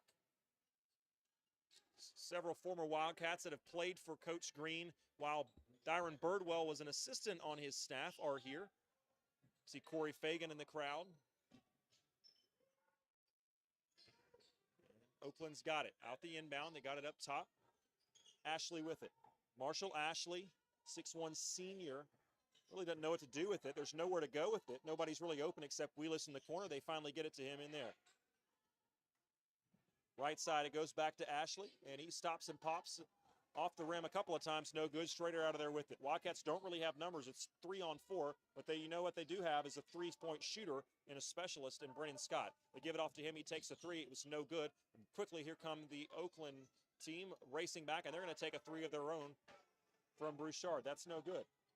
Quickly racing back come the Wildcats. Caden Sharp gets it inside. Tough pass, but he gets it to go. And Comer passes it off to Strader. Nice work inside, unselfish player, as Comer could have easily decided to take a shot. Instead, he gets a better shot from Grayson Strader. Strader was fouled. The shot was nearly good. It fell out, though. And so Strader will have 2 attempts at it from the charity stripe. Oak Ridge leading 36-34, 5:07 to go here in the third. First shot up and good. This is a game on paper, Oak Ridge, you think might run away with this one, but Josh, this does not look like a team that's going to go away easy in Oakland. Oh, definitely not. They're fighting on every single possession, just like Oak Ridge is. Strader just missed that second free throw, but it's going to be a close game all the way to the end. 3-point lead for the Wildcats, 1-possession game as we get under 5 minutes to go here in the third quarter. Drive on the right side from Oakland, finds a wide open 3 on the left side, and that's good. Javon Ballard. I heard a lot about some other players, not as much about Ballard. Ballard has been the star of the show for Oakland. Oak Ridge working it back around now. They find Brightheart. Thought about a 3. He had an open shot. Instead, he's going to drive and dish to an open Grayson Strader. Beautiful dish that time, an unselfish drive. Another example of passing up a good shot to get a great shot from Oak Ridge. Little mini break here as Oak Ridge went for a steal in the backcourt, and it creates a 5-on-4 situation in the front court. Ballard shots off no good. but they get the rebound right back. They pass it back to Ballard. He's going to drive against Brightheart. Nice defense from Caden. Forces a miss, and Grayson Strader comes out of there with the rebound. Wildcats going quickly the other way now. Watson with it. Gets a screen up top from Comer on the left side. Passes it right side. It's a wide open Caden Brightheart off the rim. No good. Comer has the rebound over 2 Oakland defenders. Over it goes to Grayson. Grayson passes it out to Brennan, whose shot is blocked. And Brennan Scott's going to have to play some defense now as they're quickly racing back the other way. Ballard, he's got an open layup, and he's good. It wasn't an open layup. It was pretty nice defense. A recovery that time from Strader. Strader looks gassed on the defensive end, and I don't blame him. He's missing his low-post buddy, Lucas Hammonds, tonight. Both Strader and Bryson Comer having to play a few more minutes than they usually would. Ball went out of bounds after the missed shot attempt, and it will stay in the possession of Oakland. 39-39, they've tied it up. It's 3:31 left to go here in the third quarter. Thanks to wherever you're listening for. Please know that you're appreciated. We appreciate you listening and are thankful to have you in the Prep Radio audience. Oak Ridge gets it. Maintained Oak Ridge possession, not the out of bounds. Oak Ridge had possession, so they inbound it, and that's how they have it right now. Working right to left as we see it from up top in the press box here at the Wildcat Arena. Brightheart really thought about a three that time. Instead, going to drive, hop, get his shot blocked by a couple of defenders, but he got knocked to the ground, and he's going to get a couple of free throw attempts with 3:07 to go here in the third quarter. Each team had one foul. Now Oakland has 2, so it's been a fairly clean half of basketball. This officiating crew, these two teams are athletic and physical, and sometimes officials can get a little overzealous with their fouls and their whistles. They've done a nice job of letting these two teams play. Yeah, absolutely. These kids are basketball players, and Brightheart just scores his first free throw, but they're letting them play. They're not being too aggressive and calling every single thing that's out there, but they're also not missing the obvious calls either. So it's a good game on both sides of the court and a great officiating crew. Second free throw is up and good as well, and Oak Ridge has a 2-point lead, 49-39. 3:05 to go here in the third quarter. There's going to be a travel violation from Oakland. Oak Ridge will get the ball into the game for the first time now is Shamar Green. This is a talented big man. He's a forward center prospect. Where's number 2? He's 6'5", 190 pounds, part of that excellent freshman squad that just ran through their schedule last year like a hot knife through butter. He's got the ball, and now he's got it in the low post. He's going to think about shooting. He does. He misses the shot, but he was fouled. Oftentimes when young players get in and they're not in a big game like this late, sometimes they can be a little tentative. Green was not right there. He's a great-looking player. You can just see how tall and how athletic he is. He's got loads of potential. Coach Green brags about it. Yeah, for sure. I mean, he just looks like a basketball player, and I love that he's not tentative. He misses that first free throw, but when you're down there in the paint, you've got to be aggressive, and that's what's going to get you these easy points and easy shots. Certainly he's got to probably add some strength and some size to that upper body, but he's got a frame that will certainly fill out as he ages a little bit, just a sophomore. First free throw was a little short. That one's way long, but Oak Ridge fights hard underneath for the rebound, and it was knocked out of bounds after that fight by Oakland. So Green misses the 2 free throws, but Oak Ridge gets the ball back, and with 2:44 to go, they'll inbound underneath the Oakland basket, up by 2. Raquez Thomas nearly gets called for a 5-second call. Gets it into Brennan Scott, whose shot is swatted away. There's a fight for the ball, a scramble, and who has it? Green has it, but Shamar Green went over the back to get it. Not the most popular call, but again, I think it's probably the right, there's no probably, it's the right call. Tough call because he's just taller, but he did go over the back, and there was some contact there.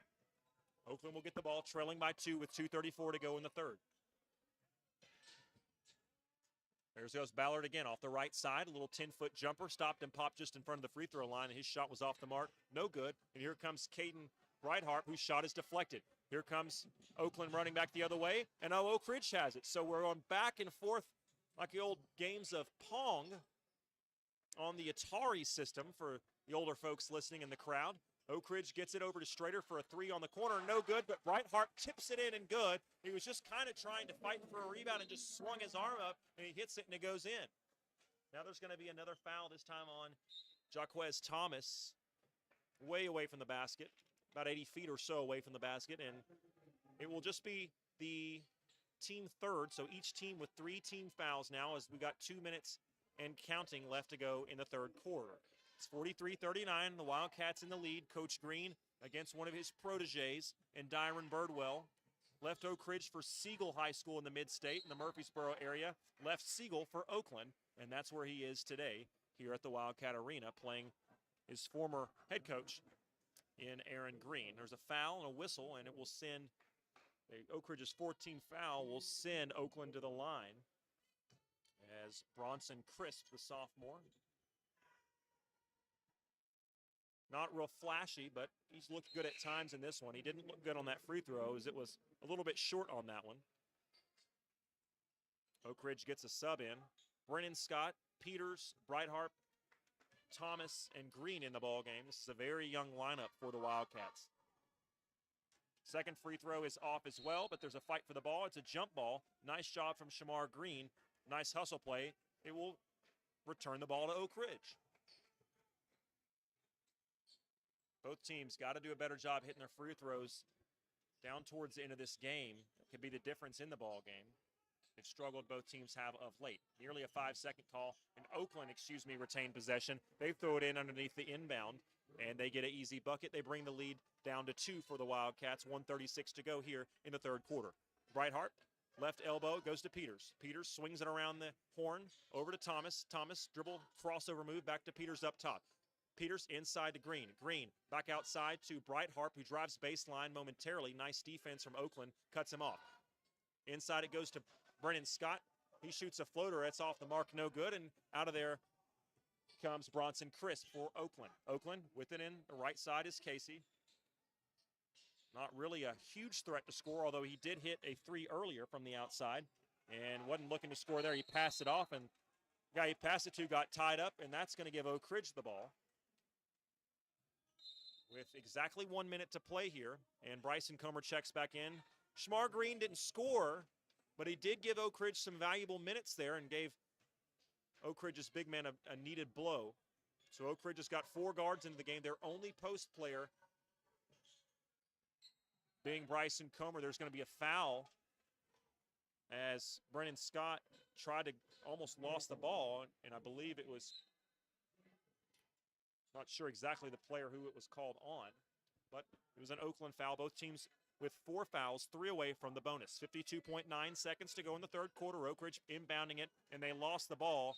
And Coach Green said it was tipped. I think he's right. The official didn't see it that way, and so when Breithart went to regain possession in the backcourt, it was called as a backcourt violation. Oakland will get the ball back, 43-41. They're trailing here on the road at the Wildcat Arena. 45 seconds left to go here in the third quarter. Oakland with the ball. Sizing up Peters is Marquise Wiley. Wiley going to kick out to Brody, and that's a air ball way off the mark that time from Brody Bouchard. Wildcats with it now. Thomas racing into the front court, sizing up his man. Nothing going on the right side, so he gets it back up top to Caden Breithart. Breithart, here's Coach Green saying pull it out, and much to the applause of a few Wildcat fans, they're going to settle for one shot. You know, this way, pretty much guarantee that you go into the fourth quarter with the lead. You're up by 2, 9 seconds to go now. Breithart, nothing coming yet. Here comes some screen action. They're going to clear out the left side for Breithart. He's going to drive, got against 2 man. He's going to fade away and bucket. A fadeaway bucket as the buzzer sounds, and that's just pretty offense that time. 1-on-1, mano-a-mano, really mano-a-dos, as 2 guys came over, and Breithart just is not going to be denied right now. Absolutely. There's that clutch factor that he had in the game on Tuesday. 2 guys versus him, and they might as well have not even been there because that shot seems extremely easy for him, like he's done it a million times before this. Mike, Jeff, and Ron Henderson bring us this message. Tonight they're sponsoring our game, and older Wildcat fans grew up listening to all the Cats games on the radio and reading daily coverage of the contests in the local paper. Sadly, those days are gone forever, but there is one voice, and only one voice, who remains consistently with us fans year after year, and that person is David Clary. Whether it's doing football, boys and girls basketball, baseball, or any other kind of event, if the Cats are involved, so is David. And that's only part of his contributions to the Oak Ridge fan enjoyment. Adding coaches shows, YouTube telecasts, prepradio.com broadcasts, summer practice films, and player thumbnail sketches, and his informative social media posts. And David provides a constant stream of year-round information to Wildcat fans everywhere. And if that wasn't enough, David even broadcasts Robertsville versus Jefferson contests to give us fans an early view of future Cats. There have been many legendary individuals who have made great contributions to Oak Ridge High School athletics over the past 80 years, but as history shows everywhere, most legends are replaceable. Not so for David Clary. He is simply irreplaceable, and his significance and impact to the history of Oak Ridge High School athletics is thankfully ongoing. We say thank you, David, for being the keeper of the flame for Wildcat Nation. That's from Ron, Mike, and Jeff Henderson. They knew it. I knew it, that you would not like that, Dave. But tough luck. They sponsored the game, and they get to control the narrative. So that's probably the last time I'll say that, but we all want to say thank you. You don't get the credit you deserve. It's a thankless job at times, but you've done a great job for so many years, many decades. And Oak Ridge sports would not be what it is without you, my friend. Oakland with the ball to start the fourth quarter. 45-41 the lead for Oak Ridge. They're up by 4 as Oakland has the ball, trying to get something working around the arc here. Nothing yet going, though, for the Patriots. Casey, right side, working against Comer. Nothing going. He's going to pass it off on the left side.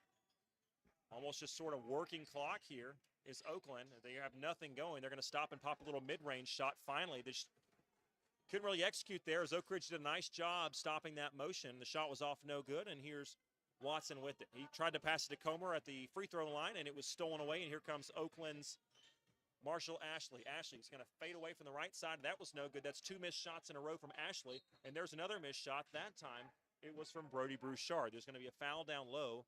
We'll see who it's on. It's definitely on Oak Ridge. And it's going to be called on Grayson Strader. That will be Oak Ridge's 5th team foul. Oakland with 4 team fouls here. 6:56 to go in the ballgame. Oakland gets it in, right corner.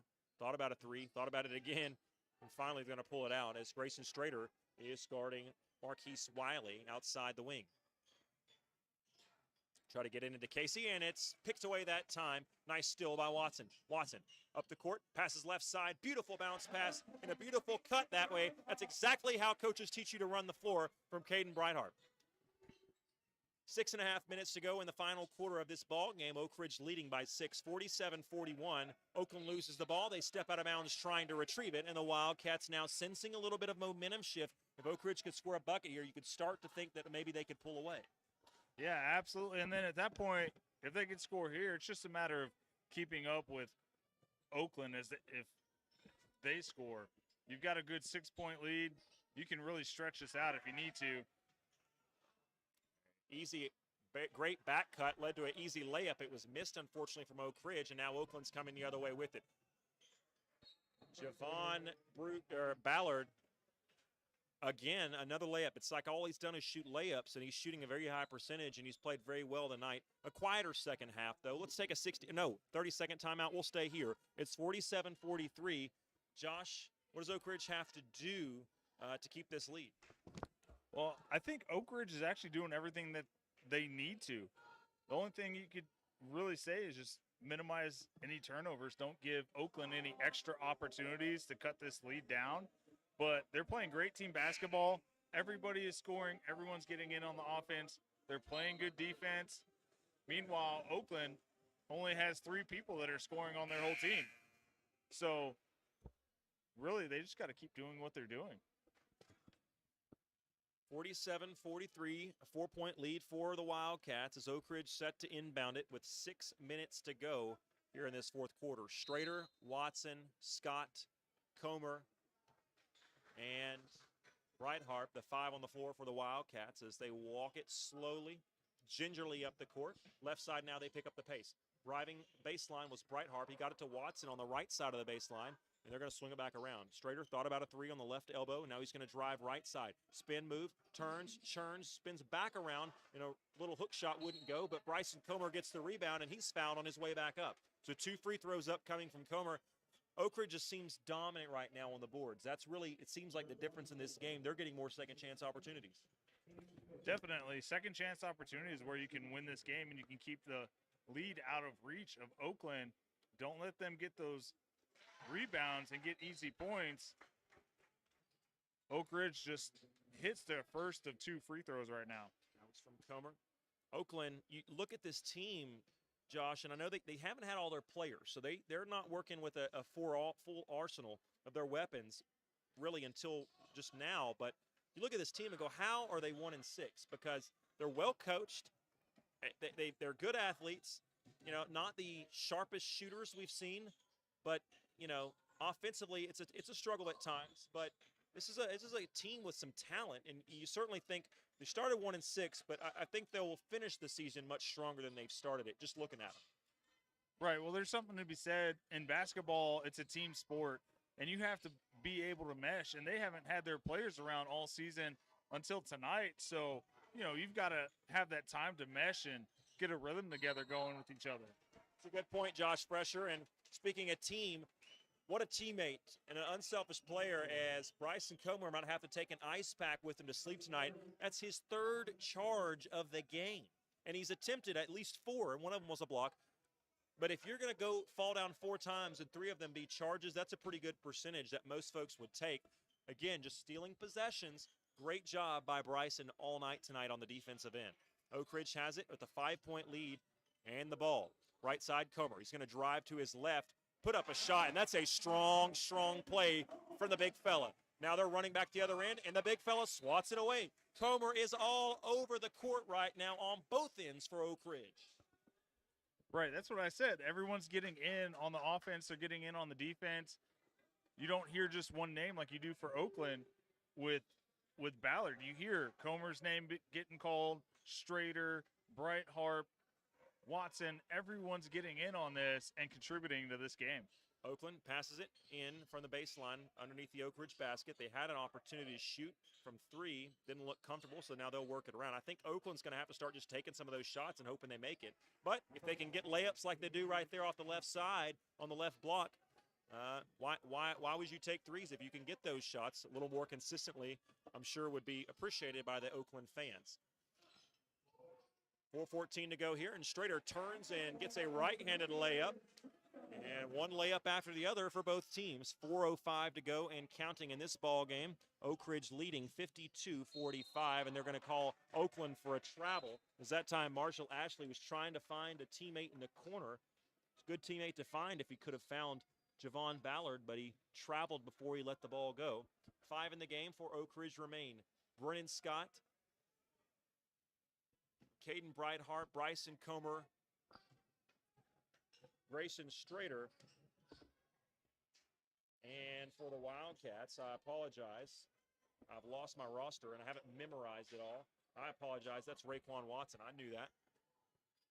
As 3:45 to go here, Oak Ridge is working the ball around and not in a particular hurry. Here comes Brennan Scott. Right-handed layup pinned off the glass that time by Casey, and Oakland's off for the races. One-on-one matchup over Watson, and he gets it to fall. A nice job from Marshall Ashley. You can see this team has got size, they've got athleticism and strength, but they just have to manufacture offense, and right now their defense is manufacturing offense, and that time Ashley, after forcing a tough shot to go in on one end, forces a turnover, and Watson will come out, and Jaquez Thomas will come into the game.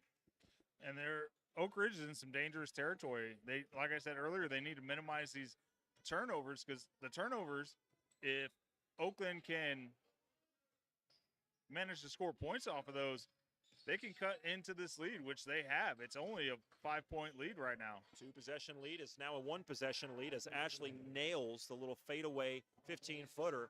And boy, all of a sudden, Ashley looks like the best player on this team when he's had a relatively quiet night so far. It's a 3-point game with under 3 minutes to go now. Oak Ridge with the ball and the lead. Driving is Brightheart. Brightheart over to Comer, who was outside the 3-point line. He's going to somehow find Brightheart, who's going to get tied up, and the ball is stripped away.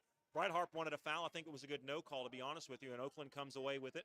And now they could tie the ball game if they hit a 3 right here. I wouldn't suggest that they do it. They haven't done, or wouldn't expect them to do it. They haven't taken many 3s all game. Haven't made many either, obviously, as here comes Ashley. He's got the hot hand, and why not take the shot? He's going to do just that, and he nestles one in off the right baseline, a little 8-footer. Turnaround jump shot, and it's a 1-point game at the Wildcat Arena. Oakland trails 52-51, 2:15 and counting here in the fourth quarter. Strader with it up top. Get it over to the right elbow to Comer outside the three-point line, swings it around to Thomas. Back up top to Scott, coming off the off-ball screen, nails it. He nails it. 55-51. The lead back to 3 for Oak Ridge with 2:04 to go. Dyron Birdwell has seen enough. Is it a full timeout or a coach? It's a full timeout. Let's take a 60-second timeout. When we come back, we'll finish this game up here in an exciting matchup from the Wildcat Arena.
Welcome back to the Wildcat Arena. Alex Myers, Josh Frazier with you. David Clare, executive producing. Thanks to Ben earlier for helping us. Thanks to Gavin to my left working the camera work if you're watching by YouTube, or if you're one of the coaches watching this on a replay, you got Gavin to thank for this excellent camera work here tonight. Oak Ridge leading 55-51, 2:04 to go here in the fourth quarter. Oakland getting the ball.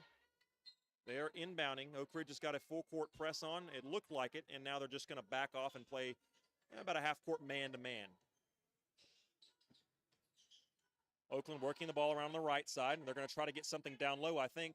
Nobody cut there, and they're going to just take a three. That was what Dyron Birdwell, I could see what they were drawing up from up here on the perch, and I knew they had an action coming to that corner. I thought they had someone cutting, and no one cut, and the guy that they ran the action for just says, well, I'll just shoot it then, and he did it, and he made it, and it's a 1-point lead now is all it is for the Wildcats. 1:30 to go here in the fourth quarter. Scott with it for the Wildcats up top. Nice ball defense from the defender from Oakland. Nice stop and pop move there, and Brennan just shook the defender, created some space at the free throw line on the right side, and he sinks it. It's a 3-point lead with 1:19 to go here from Oak Ridge High School. Oak Ridge leading 57-54, nearly get the ball on the defensive end. They do. Casey going to take a long three. That's no good. Strader with the rebound for Oak Ridge, and they've secured the ball. And now they're in no particular hurry. Both coaches screaming, barking out orders. Strader wide open on the left side, and he hears Coach Green in his ear saying, move the ball around, run some clock. Bright Harp with it, 52 seconds. He drives right side, and wow, Strader had an all-time wide open opportunity to shoot it, and he decided to take it out. Oak Ridge wants a timeout, and they got really fortunate there. We're going to keep it right here. Boy, that's a tough spot. Oak Ridge nearly turned the ball over. The one thing you can't do is turn the ball over right here. You got to make either take a good shot or force Oakland to foul you. You're up by 3 with under 45 seconds to play. Right. Well, those turnovers has let Oakland right back into this game, and it's a 3-point game. But I absolutely love the hustle play by Strader right there to basically sacrifice his body onto the floor like that to get the ball back.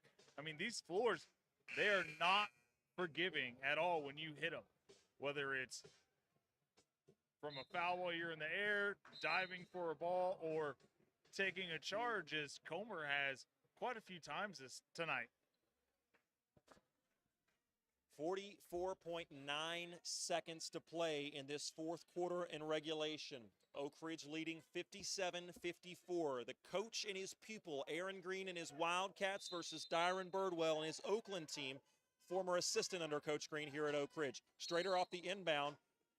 They did tie him up, and it was going to be a jump ball, but there was a foul just before the tie-up happened. I'll give Birdwell credit. He's not really arguing officials tonight, even on calls where maybe you think he should.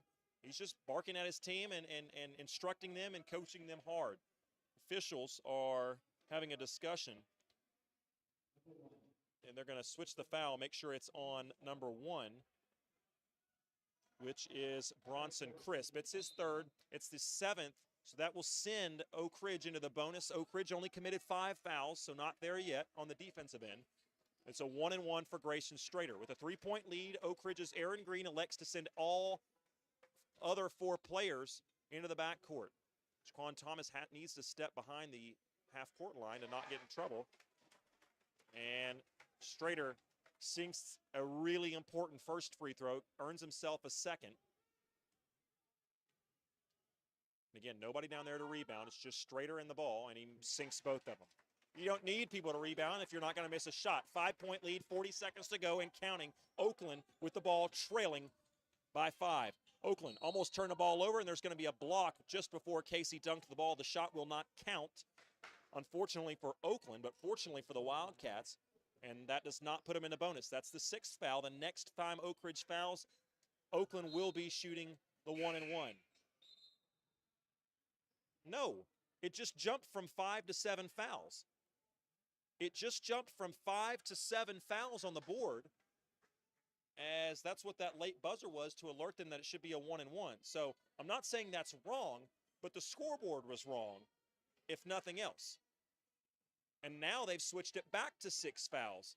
And unfortunately for Oakland, they were already in the middle of their out-of-bounds play, and I was right. The scoreboard was right. It was only 6 fouls. And that's really unfortunate for Coach Birdwell, and I would be highly upset because Oakland essentially had given up what they were trying to do. We're already mid-possession when the horn blew and whistle and the play stopped. That's unfortunate. But for Oak Ridge, them's the breaks, as they say. We'll keep it right here. 59-54 the lead. Oak Ridge up by 5 with 34 seconds to go. Josh, if you're Oak Ridge, if you get the ball, are you just holding this? I definitely think you hold it. You've got a 5-point lead right now, and you've got to protect it. I mean, but it starts on the defensive end. You need to stop right here, and what you can't do is you can't foul. Absolutely. You can't foul. Don't give them the easy 2 points or shots at the free throw line, because if they make some magic happen and get a turnover after that, you know, they're right back into this game, and they could tie it and send it to overtime if they wanted to. That's the buzzer. Again, we get ready to set action. Oakland inbounding the ball underneath the Wildcat basket. Haven't taken a lot of threes, haven't hit a lot, but they've hit a couple timely ones. So we'll see what Coach Dyron Birdwell has drawn up. The last time out of a timeout, he drew up a play offensively. They scored a 3. We'll see what they do here. Open screen, gets a man down low, and the ball is stripped away. Nearly tied up, but Jaquez Thomas, comes out of there with it, and the Wildcats have a 5-point lead and possession, and now Oakland's going to be forced to foul. If Oak Ridge can hit their free throws, they should have this one in the bag, but both teams have been shaky at times from the free throw line. We'll see if Caden Breithart, what he'll do from the stripe. Again, just the 1-and-1. Oak Ridge doesn't have anybody down there to rebound. They've got all 4 guys back with a 5-point lead and 26.8 seconds to play. Breithart nails the first one. 6-point lead, 60-54. Wildcats, this has been a back-and-forth, hard-fought game. Wildcats has held the lead most of this game, but Oakland has been hot on their tails, and now one of the bigger leads of the game. It's 61-54 after Breithart hits 2 clutch free throws. Oakland back the other way. Here comes a 3. That's off the mark. No good. Who has the rebound? Caden Breithart has the rebound, and he's going to be fouled 90 feet away from the basket, and he'll go to the free throw line once again. This crowd starting to sense, you're hearing it with their applause, that this one is just about wrapped up like a Christmas present here in this mid-December Friday night matchup. Breithart to the line, his team up by 7 thanks to his last 2 free throws. He gets 2 more opportunities here. And I said that knowing it was 1-and-1, but knowing he's got the hot hand, he wasn't going to miss that one. 9 team fouls for Oakland. The next one will be the double bonus, but this is the 1-and-1. He made the front end, and he makes the second end. It's now a 9-point lead with 15 seconds to go. Oakland's going to run down here and jack up a shot. They get a 3 off. That's off the mark, but they're going to call a foul on Brennan Scott. Just not a smart play. Brennan Scott is a extremely, extremely intelligent kid. Doesn't make many mistakes like that, but that's just an error that you can't have. It's not going to cost the Wildcats the game, but going forward, you can't make those mistakes. You can't foul a 3-point shooter, especially when the game's essentially over, but it doesn't really matter if they're not going to hit their free throws. The first of 3 free throw attempts was off the mark from Marquise Wiley. Second one, much better looking, gets it to roll around and go in. And he'll have one more upcoming. We want to thank you everyone for listening to our broadcast. We'll have some post-game coverage certainly coming up. And the third is good. So he goes 2 for 3 from the three-point line. And now the Oak Ridge lead is 63-56 with 9.6 seconds to go.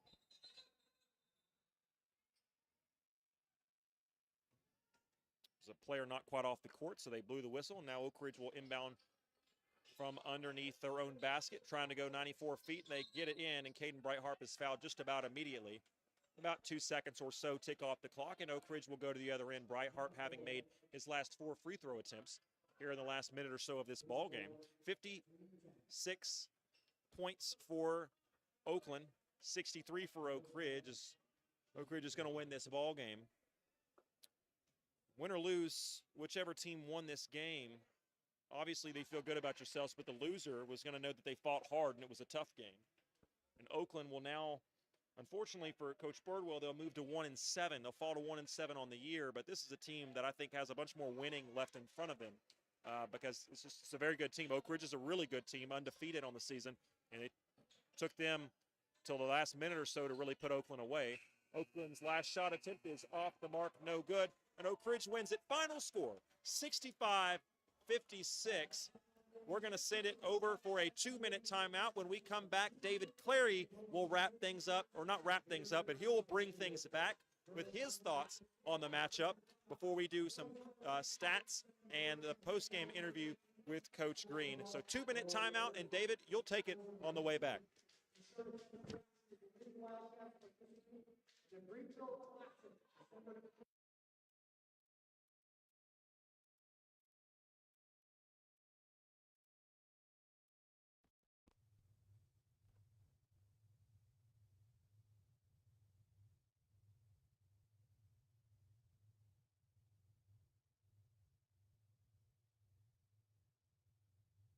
Wildcat fans, this is Todd Fox. Auto Owners Insurance and Fox Insurance Group in Oak Ridge, a winning combination. We'll work with you to insure your home, auto, business, and life to keep everything you value safe, sound, secure. Auto Owners Insurance and Fox Insurance Group in Oak Ridge, the no problem people. For more information, visit grayfoxins.com or call 482-0513.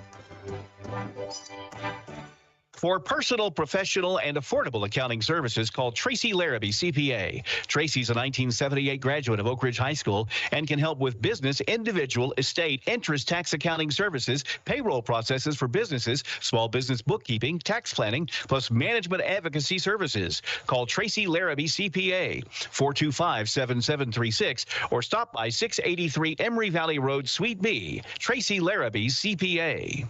Your pets are part of the family, and the caring professionals at MacArthur Animal Hospital know this, and they put their years of veterinary experience in caring to work. MacArthur Animal Hospital is located at 2190 Oak Ridge Turnpike in Oak Ridge. To learn more or to make an appointment, please call Dr. Paul Sluha at 865-482-1797. MacArthur Animal Hospital is proud to support some other cats, too, the Oak Ridge Wildcats. And they would like to wish them well this season. MacArthur Animal Hospital, proudly serving the Oak Ridge area. 482-1797. Sexton Automotive of Oak Ridge is proud to be a family and locally owned full-service car dealership. Because of our outstanding commitment to servicing our competitive prices, you will not find a better experience buying a pre-owned vehicle than at Sexton Automotive of Oak Ridge. We never charge any dock or add-on fees and have no pressure environment. Our rental fleet offers a variety of vehicles, specializing in large passenger vans to help get your large group wherever you are headed. Roll Wildcats Roll, Dennis Radovac, Oak Ridge High School, class of 2008. Get your next in at Sexton, Elizabeth Beard, Oak Ridge High School, class of 2001. Online 24/7 at sextonautos.com.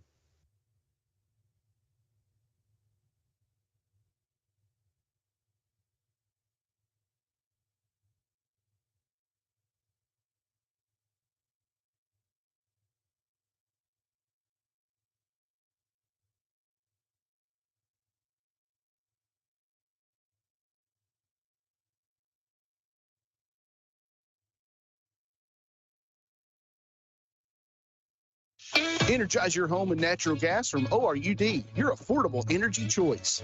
ORUD has generous appliance incentives to offer your family. Buy appliances from us and get rewarded. It's as simple as that. We're a one-stop shop. We'll sell and install gas appliances for our customers and make it easy to add to your bill with our 0% interest financing. Plus, you can save over $1,000 on your annual utility bills when you switch to natural gas for heating, cooking, and clothes drying. Comfort you can feel, savings you can use. ORUD Natural Gas. Visit our showrooms in Oak Ridge, Kingston, and our virtual showroom at ORUD.org. In this moment, who has your back? Do you know your insurance agent's name? Does your agent know your name? Or do you call a 1-800 number that connects you with someone in another state, maybe even another country? Why not call Fox Insurance Group in Oak Ridge, your local independent insurance agency with auto owners insurance? We are someone you can call when stuff happens. In this moment, get an agent who will protect you in that moment. This is Todd Fox. Visit Fox Insurance Group in Oak Ridge at grayfoxins.com. David Clary back here at the Wildcat Arena, getting set to speak to the head coach of the Wildcats, Coach Aaron Green. Wildcats victorious tonight, and as Alex said just a moment ago, the Wildcats had to fight the entire way. And looking how athletic and how tall and how big this Oakland team was, I agree exactly what you said, Alex. This is a team that's going to win several ball games this year. They're just now, most Oak Ridge fans might not follow 6A football, but they just won another state championship in football, and they're going to get their football players a little bit more acclimated to football, to basketball from the football season. And I think that's the growing pains. We had those for years with a lot of our football guys playing basketball as well. I think one of the keys too, although Brendan Scott really stepped up big time today, and that's like we've said all season long about the Wildcats. It from day to day, from game to game, you might have a different person step up each time, and that's what it is tonight. On Tuesday it was Caden Brightheart. Today Brendan Scott hit some big shots, and Caden played well as well. But it's day to day, and that's what makes this team so fun. I think one of my thoughts here after watching the ball game, I agree. Another thing that Alex said as well, and that was Lucas Hammonds, who's been a starter at the post position all season long, decided basketball was not for him the rest of the way, and we wish him the best. A great kid, and he'll do great in life. But I think the Wildcats didn't have a whole lot of time to adjust to a new starting lineup and just new people playing that position. And despite that fact, they took on a really good Oakland team and knocked them down. And there's 9-0, and very few teams in Oak Ridge history have been able to start 9-0. It's not the best start. The best start was 15-0, but they're headed in that direction. They've got Sevier County coming up on Tuesday. Sevier County is a team that we beat back on November the 28th in a really a barn burner at Sevier County High School. And they're basically a 5-guard offense, and that kind of was a little bit different for the Wildcats. And I think Oak Ridge, having seen them, having played them, and knowing exactly what Sevier County is going to throw at them, will probably be a little bit better than they were the first time they played them. One more thing about the Coach Gaddis situation. I just want to reiterate here. There's a lot of confusion. There's a lot of people contacting me right now, and this has been one of those crazy days for me. And now, Alex, I know why you wanted to do this ball game. You wanted to embarrass me on the air. I figured that out. But one thing I wanted to say about the Coach Gaddis situation, there's according to the central office, the school administration, Coach Cummings resigned. Coach Cummings has put out a statement saying that he was asked to resign. Either way, he did resign. So that is a correct statement, and I'm sure there'll be more coming out about that. The school system keeps everything in-house. A person's employment with the school system is between the school system and the employee, and they are not obligated to announce anything about that. I mean, if they want to talk about it, they can, but they're not going to, because that's Coach Cummings' private business, and that's the school system's private business. And I think probably the best way to find out about the situation is to ask Coach Cummings. That's the best way to do it. And don't ask me, because I honestly can't tell you the right answer. to be honest with you. But Alex, I'll give it back to you. Thanks for embarrassing me on the air, and I appreciate Mike and Jeff Henderson, obviously, for being so kind to me. And it has been a long, long road for me doing this, and it's been enjoyable. I've enjoyed it all the years, and I appreciate the kind words. Alex, back to you as we wait for Coach Green and a look at the final stats.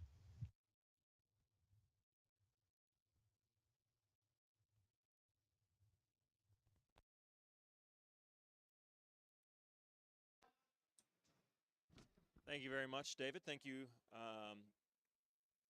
for that. Great thoughts there, and you're welcome for embarrassing you. And yes, I wanted to see Coach Birdwell's team, but usually I try to be respectful and don't necessarily ask to do any specific games. And I figured you might be curious as to why I was doing that, but I couldn't tell you why. Because if I told you, you wouldn't let us do it. So thank you for being gracious, and thank you again to Bino, Jeff Henderson, to Mike Henderson, and for all they do for Prep Radio, for Oak Ridge Athletics, and just being great people. I'll turn this back around and embarrass them. I know you'd like me to do that. So great people and great to help us out tonight in their memory of their brother Ron. So thank you to everyone who's done that, and thanks to everyone who has done it in the past, is doing it, and who will help sponsor games throughout this year.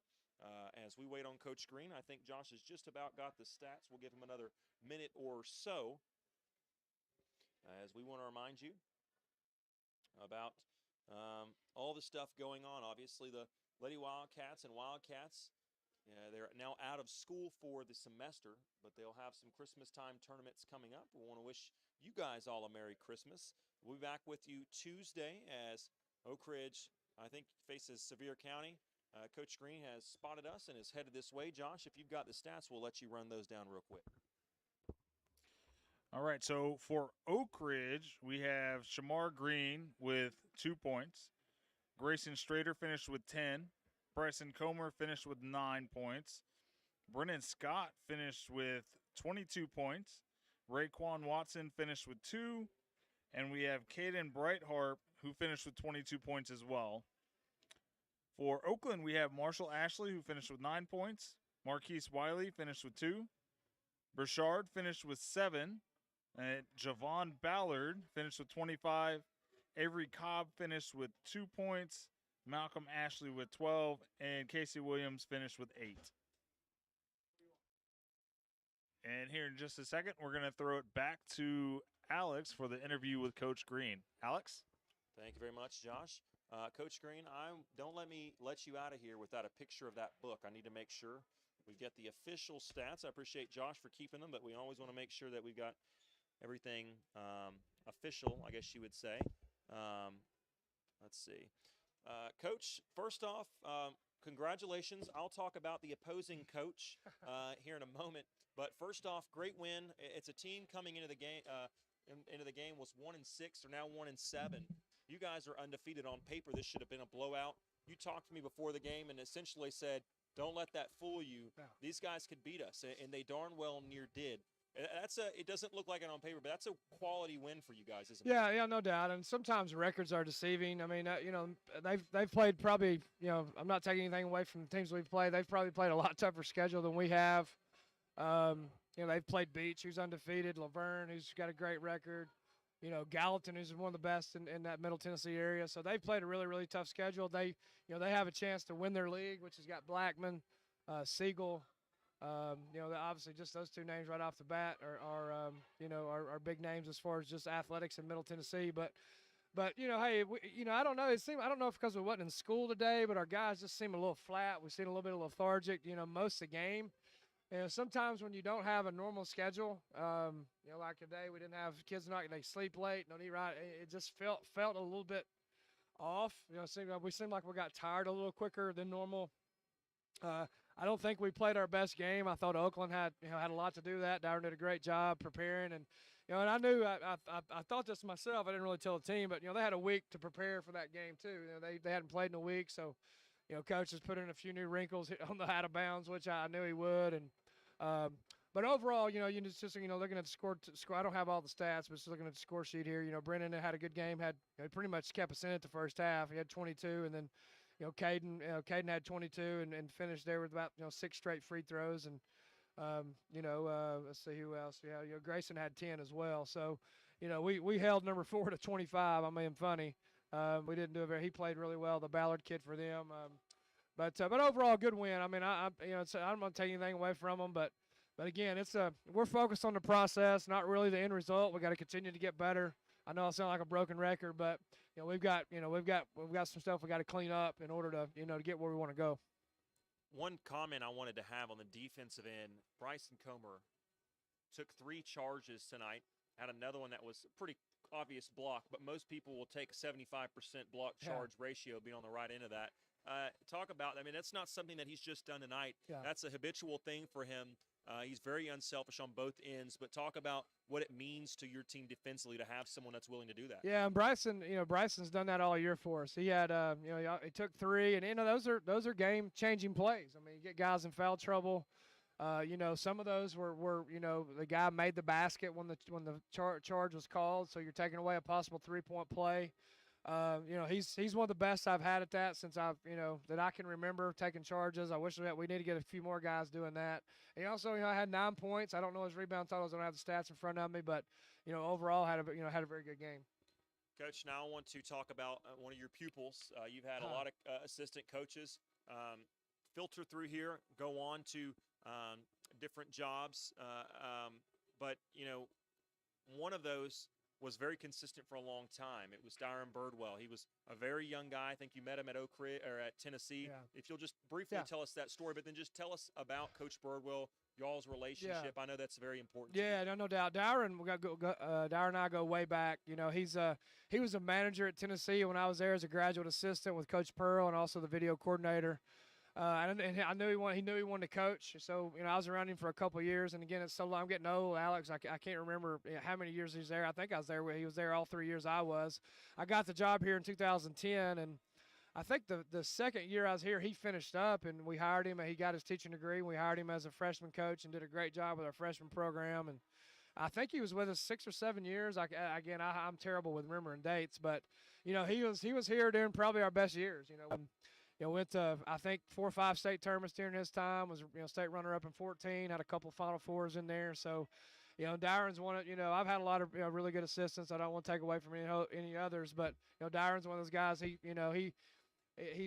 really smart. He understands the game. He was one of those guys during games, he'd bounce play calls off me, and, he's done a great job, but since he's at this, I think his 7th year as a head coach, did a great job at Siegel, got to the state tournament. We played him over there 2 years ago, and, he's just only his 2nd year at Oakland, and they've had some injuries and this and that, but he's doing a good job, and he's one of those guys that I don't know if I'd necessarily call him my pupil or me his mentor, but I think a lot of him. He's a good guy. He's a great coach, and we talk a lot. We'll bounce some stuff off of each other after this game and kind of scout each other's team and say, hey, tell me what after scouting us, what our other teams are going to try to do, and.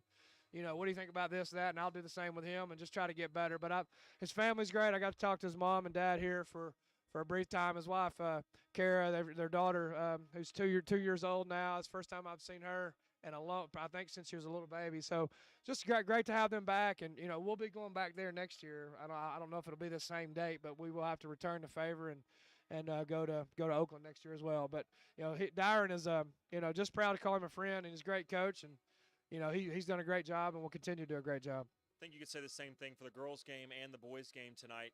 Win or lose, both teams are going to get better for having played this type of game, especially this time of year when it's easy to sort of take your foot off the gas. Talk about what this game means and sort of where do you go from here? I know you got a few more games, a Christmas tournament coming up. Talk about sort of the evolution of this season, where you're at right now. Yeah, we just got to continue to improve. I mean, again, we got a lot of areas we can get better at. We got had way too many just what I call boneheaded turnovers that are going to get you beat. We got to execute a little bit better. We didn't execute the first half at all. So I mean, we've got a ways to improve, and and then girls. I mean, they've played a gauntlet of the schedule. I mean, Oakland, that's another state tournament team that got everybody back. They battled, had a chance there. I think our girls team's going to be fine. Actually, this adversity I think is going to really help them. I think they'll have a chance to make a run come postseason because of the schedule they've played. But really, Alex, and I've said this, my dad told me this years ago when I got into high school coaching, all these are scrimmage games. Everybody in the state of Tennessee, it's not like football. Everybody's in the postseason. Everybody's going to play in a district tournament. Everybody will be 0-0. So how much better can you get over the course of the year? And those teams that, the teams deal with a lot of stuff. I tell our players this, they deal with, you try to keep selfishness out there. Teams deal with adversity and, losses and stuff. The teams that handle that and continue to improve are usually the ones that have a chance to advance in postseason. That's really what we're trying to do. And I won't keep you much longer, but you talk about adversity. Adjusting without Lucas Hammonds, he's been one of your sort of stalwarts down low and brings a lot of energy all year. It has, and has really been sort of a spark plug type of guy. Talk about the adjustments you're having to make without him tonight. I know obviously a couple of guys had to play some more minutes, but talk about that. Yeah, just the other guys got to step up and get more minutes. I think the guys, that were in there, I thought Bryson, again, he got more minutes than I thought he did a great job. Another guy I didn't mention was Shamar Green. Cooper Williams. We got two sophomores, two bigs that are going to have a bright future. We gave them both a little bit of run there, and Shamar had about a 3 or 4 minute stretch where he drew a foul, got a couple rebounds. Cooper's another kid. He didn't even play his best tonight, but he had 38 the other day in the JV game. So, to answer your question, I'm excited about those guys. Now their chances, give them a little bit more minutes. Tuesday, you got another big game. Talk about that one real quick. Yeah, Sevier County, it's Christmas break, but, we got this one on the schedule. It's really the best time it could work because you don't want big gaps in your schedule. You didn't want to play now and not play again till, 8 or 9 days. So this Sevier County game fell, the best time to do it was this Tuesday at home. And, it was a close game up there. They've got, one of the best coaches around. They've got a guy that, Owenby, I think's his name, had 42 the other night at Carnes. They got two really good players and a lot of good, some solid guys around those two players. And, we'll have to play well to win for sure. Thank you so much, Coach. We'll talk to you then. In the meantime, get some rest. And Coach Birdwell's family saying goodbye to you, so I'll let you go down in case you want to say and then, I will say, our Creating Christmas Memories, which we've kind of promoted over the last couple of weeks, we've got almost 80 kids shopping on Sunday. Looking forward to that. Both our girls and boys program will get to take those kids shopping and Sunday at 1 o'clock, so we're looking forward to that. Coach Birdwell's headed towards your office. I'll let you do the same, Coach. For Josh, you want to say any final words? Because we got to wrap things up here. But any final thoughts on tonight's game? Overall, good game. Oak Ridge ended up pulling it out in the end. Kudos to Caden Brightheart. He was the deal-sealing factor in the last game and tonight with his free throws. And, of course, I'd love to send a special shout-out or thank you to David Clary personally, as he's inducted me into the broadcast team family and taught me quite a bit since I've been here. Thanks, David. Thank you, Josh, for keeping stats and doing a lot of great color commentary and a lot of reading tonight. I know your vocal cords as well as mine are probably going to need a little bit of a rest, but thank you also, again, one more time to Ron, Mike, and Jeff Henderson for sponsoring tonight's game. Thank you, David Clary, for producing and setting everything up. And thank you to all of you for listening. Have a great night. Have a great weekend. And we will see you back here on Tuesday night at the Wildcat Arena as Oak Ridge takes on Sevier County. Have a great night and goodbye.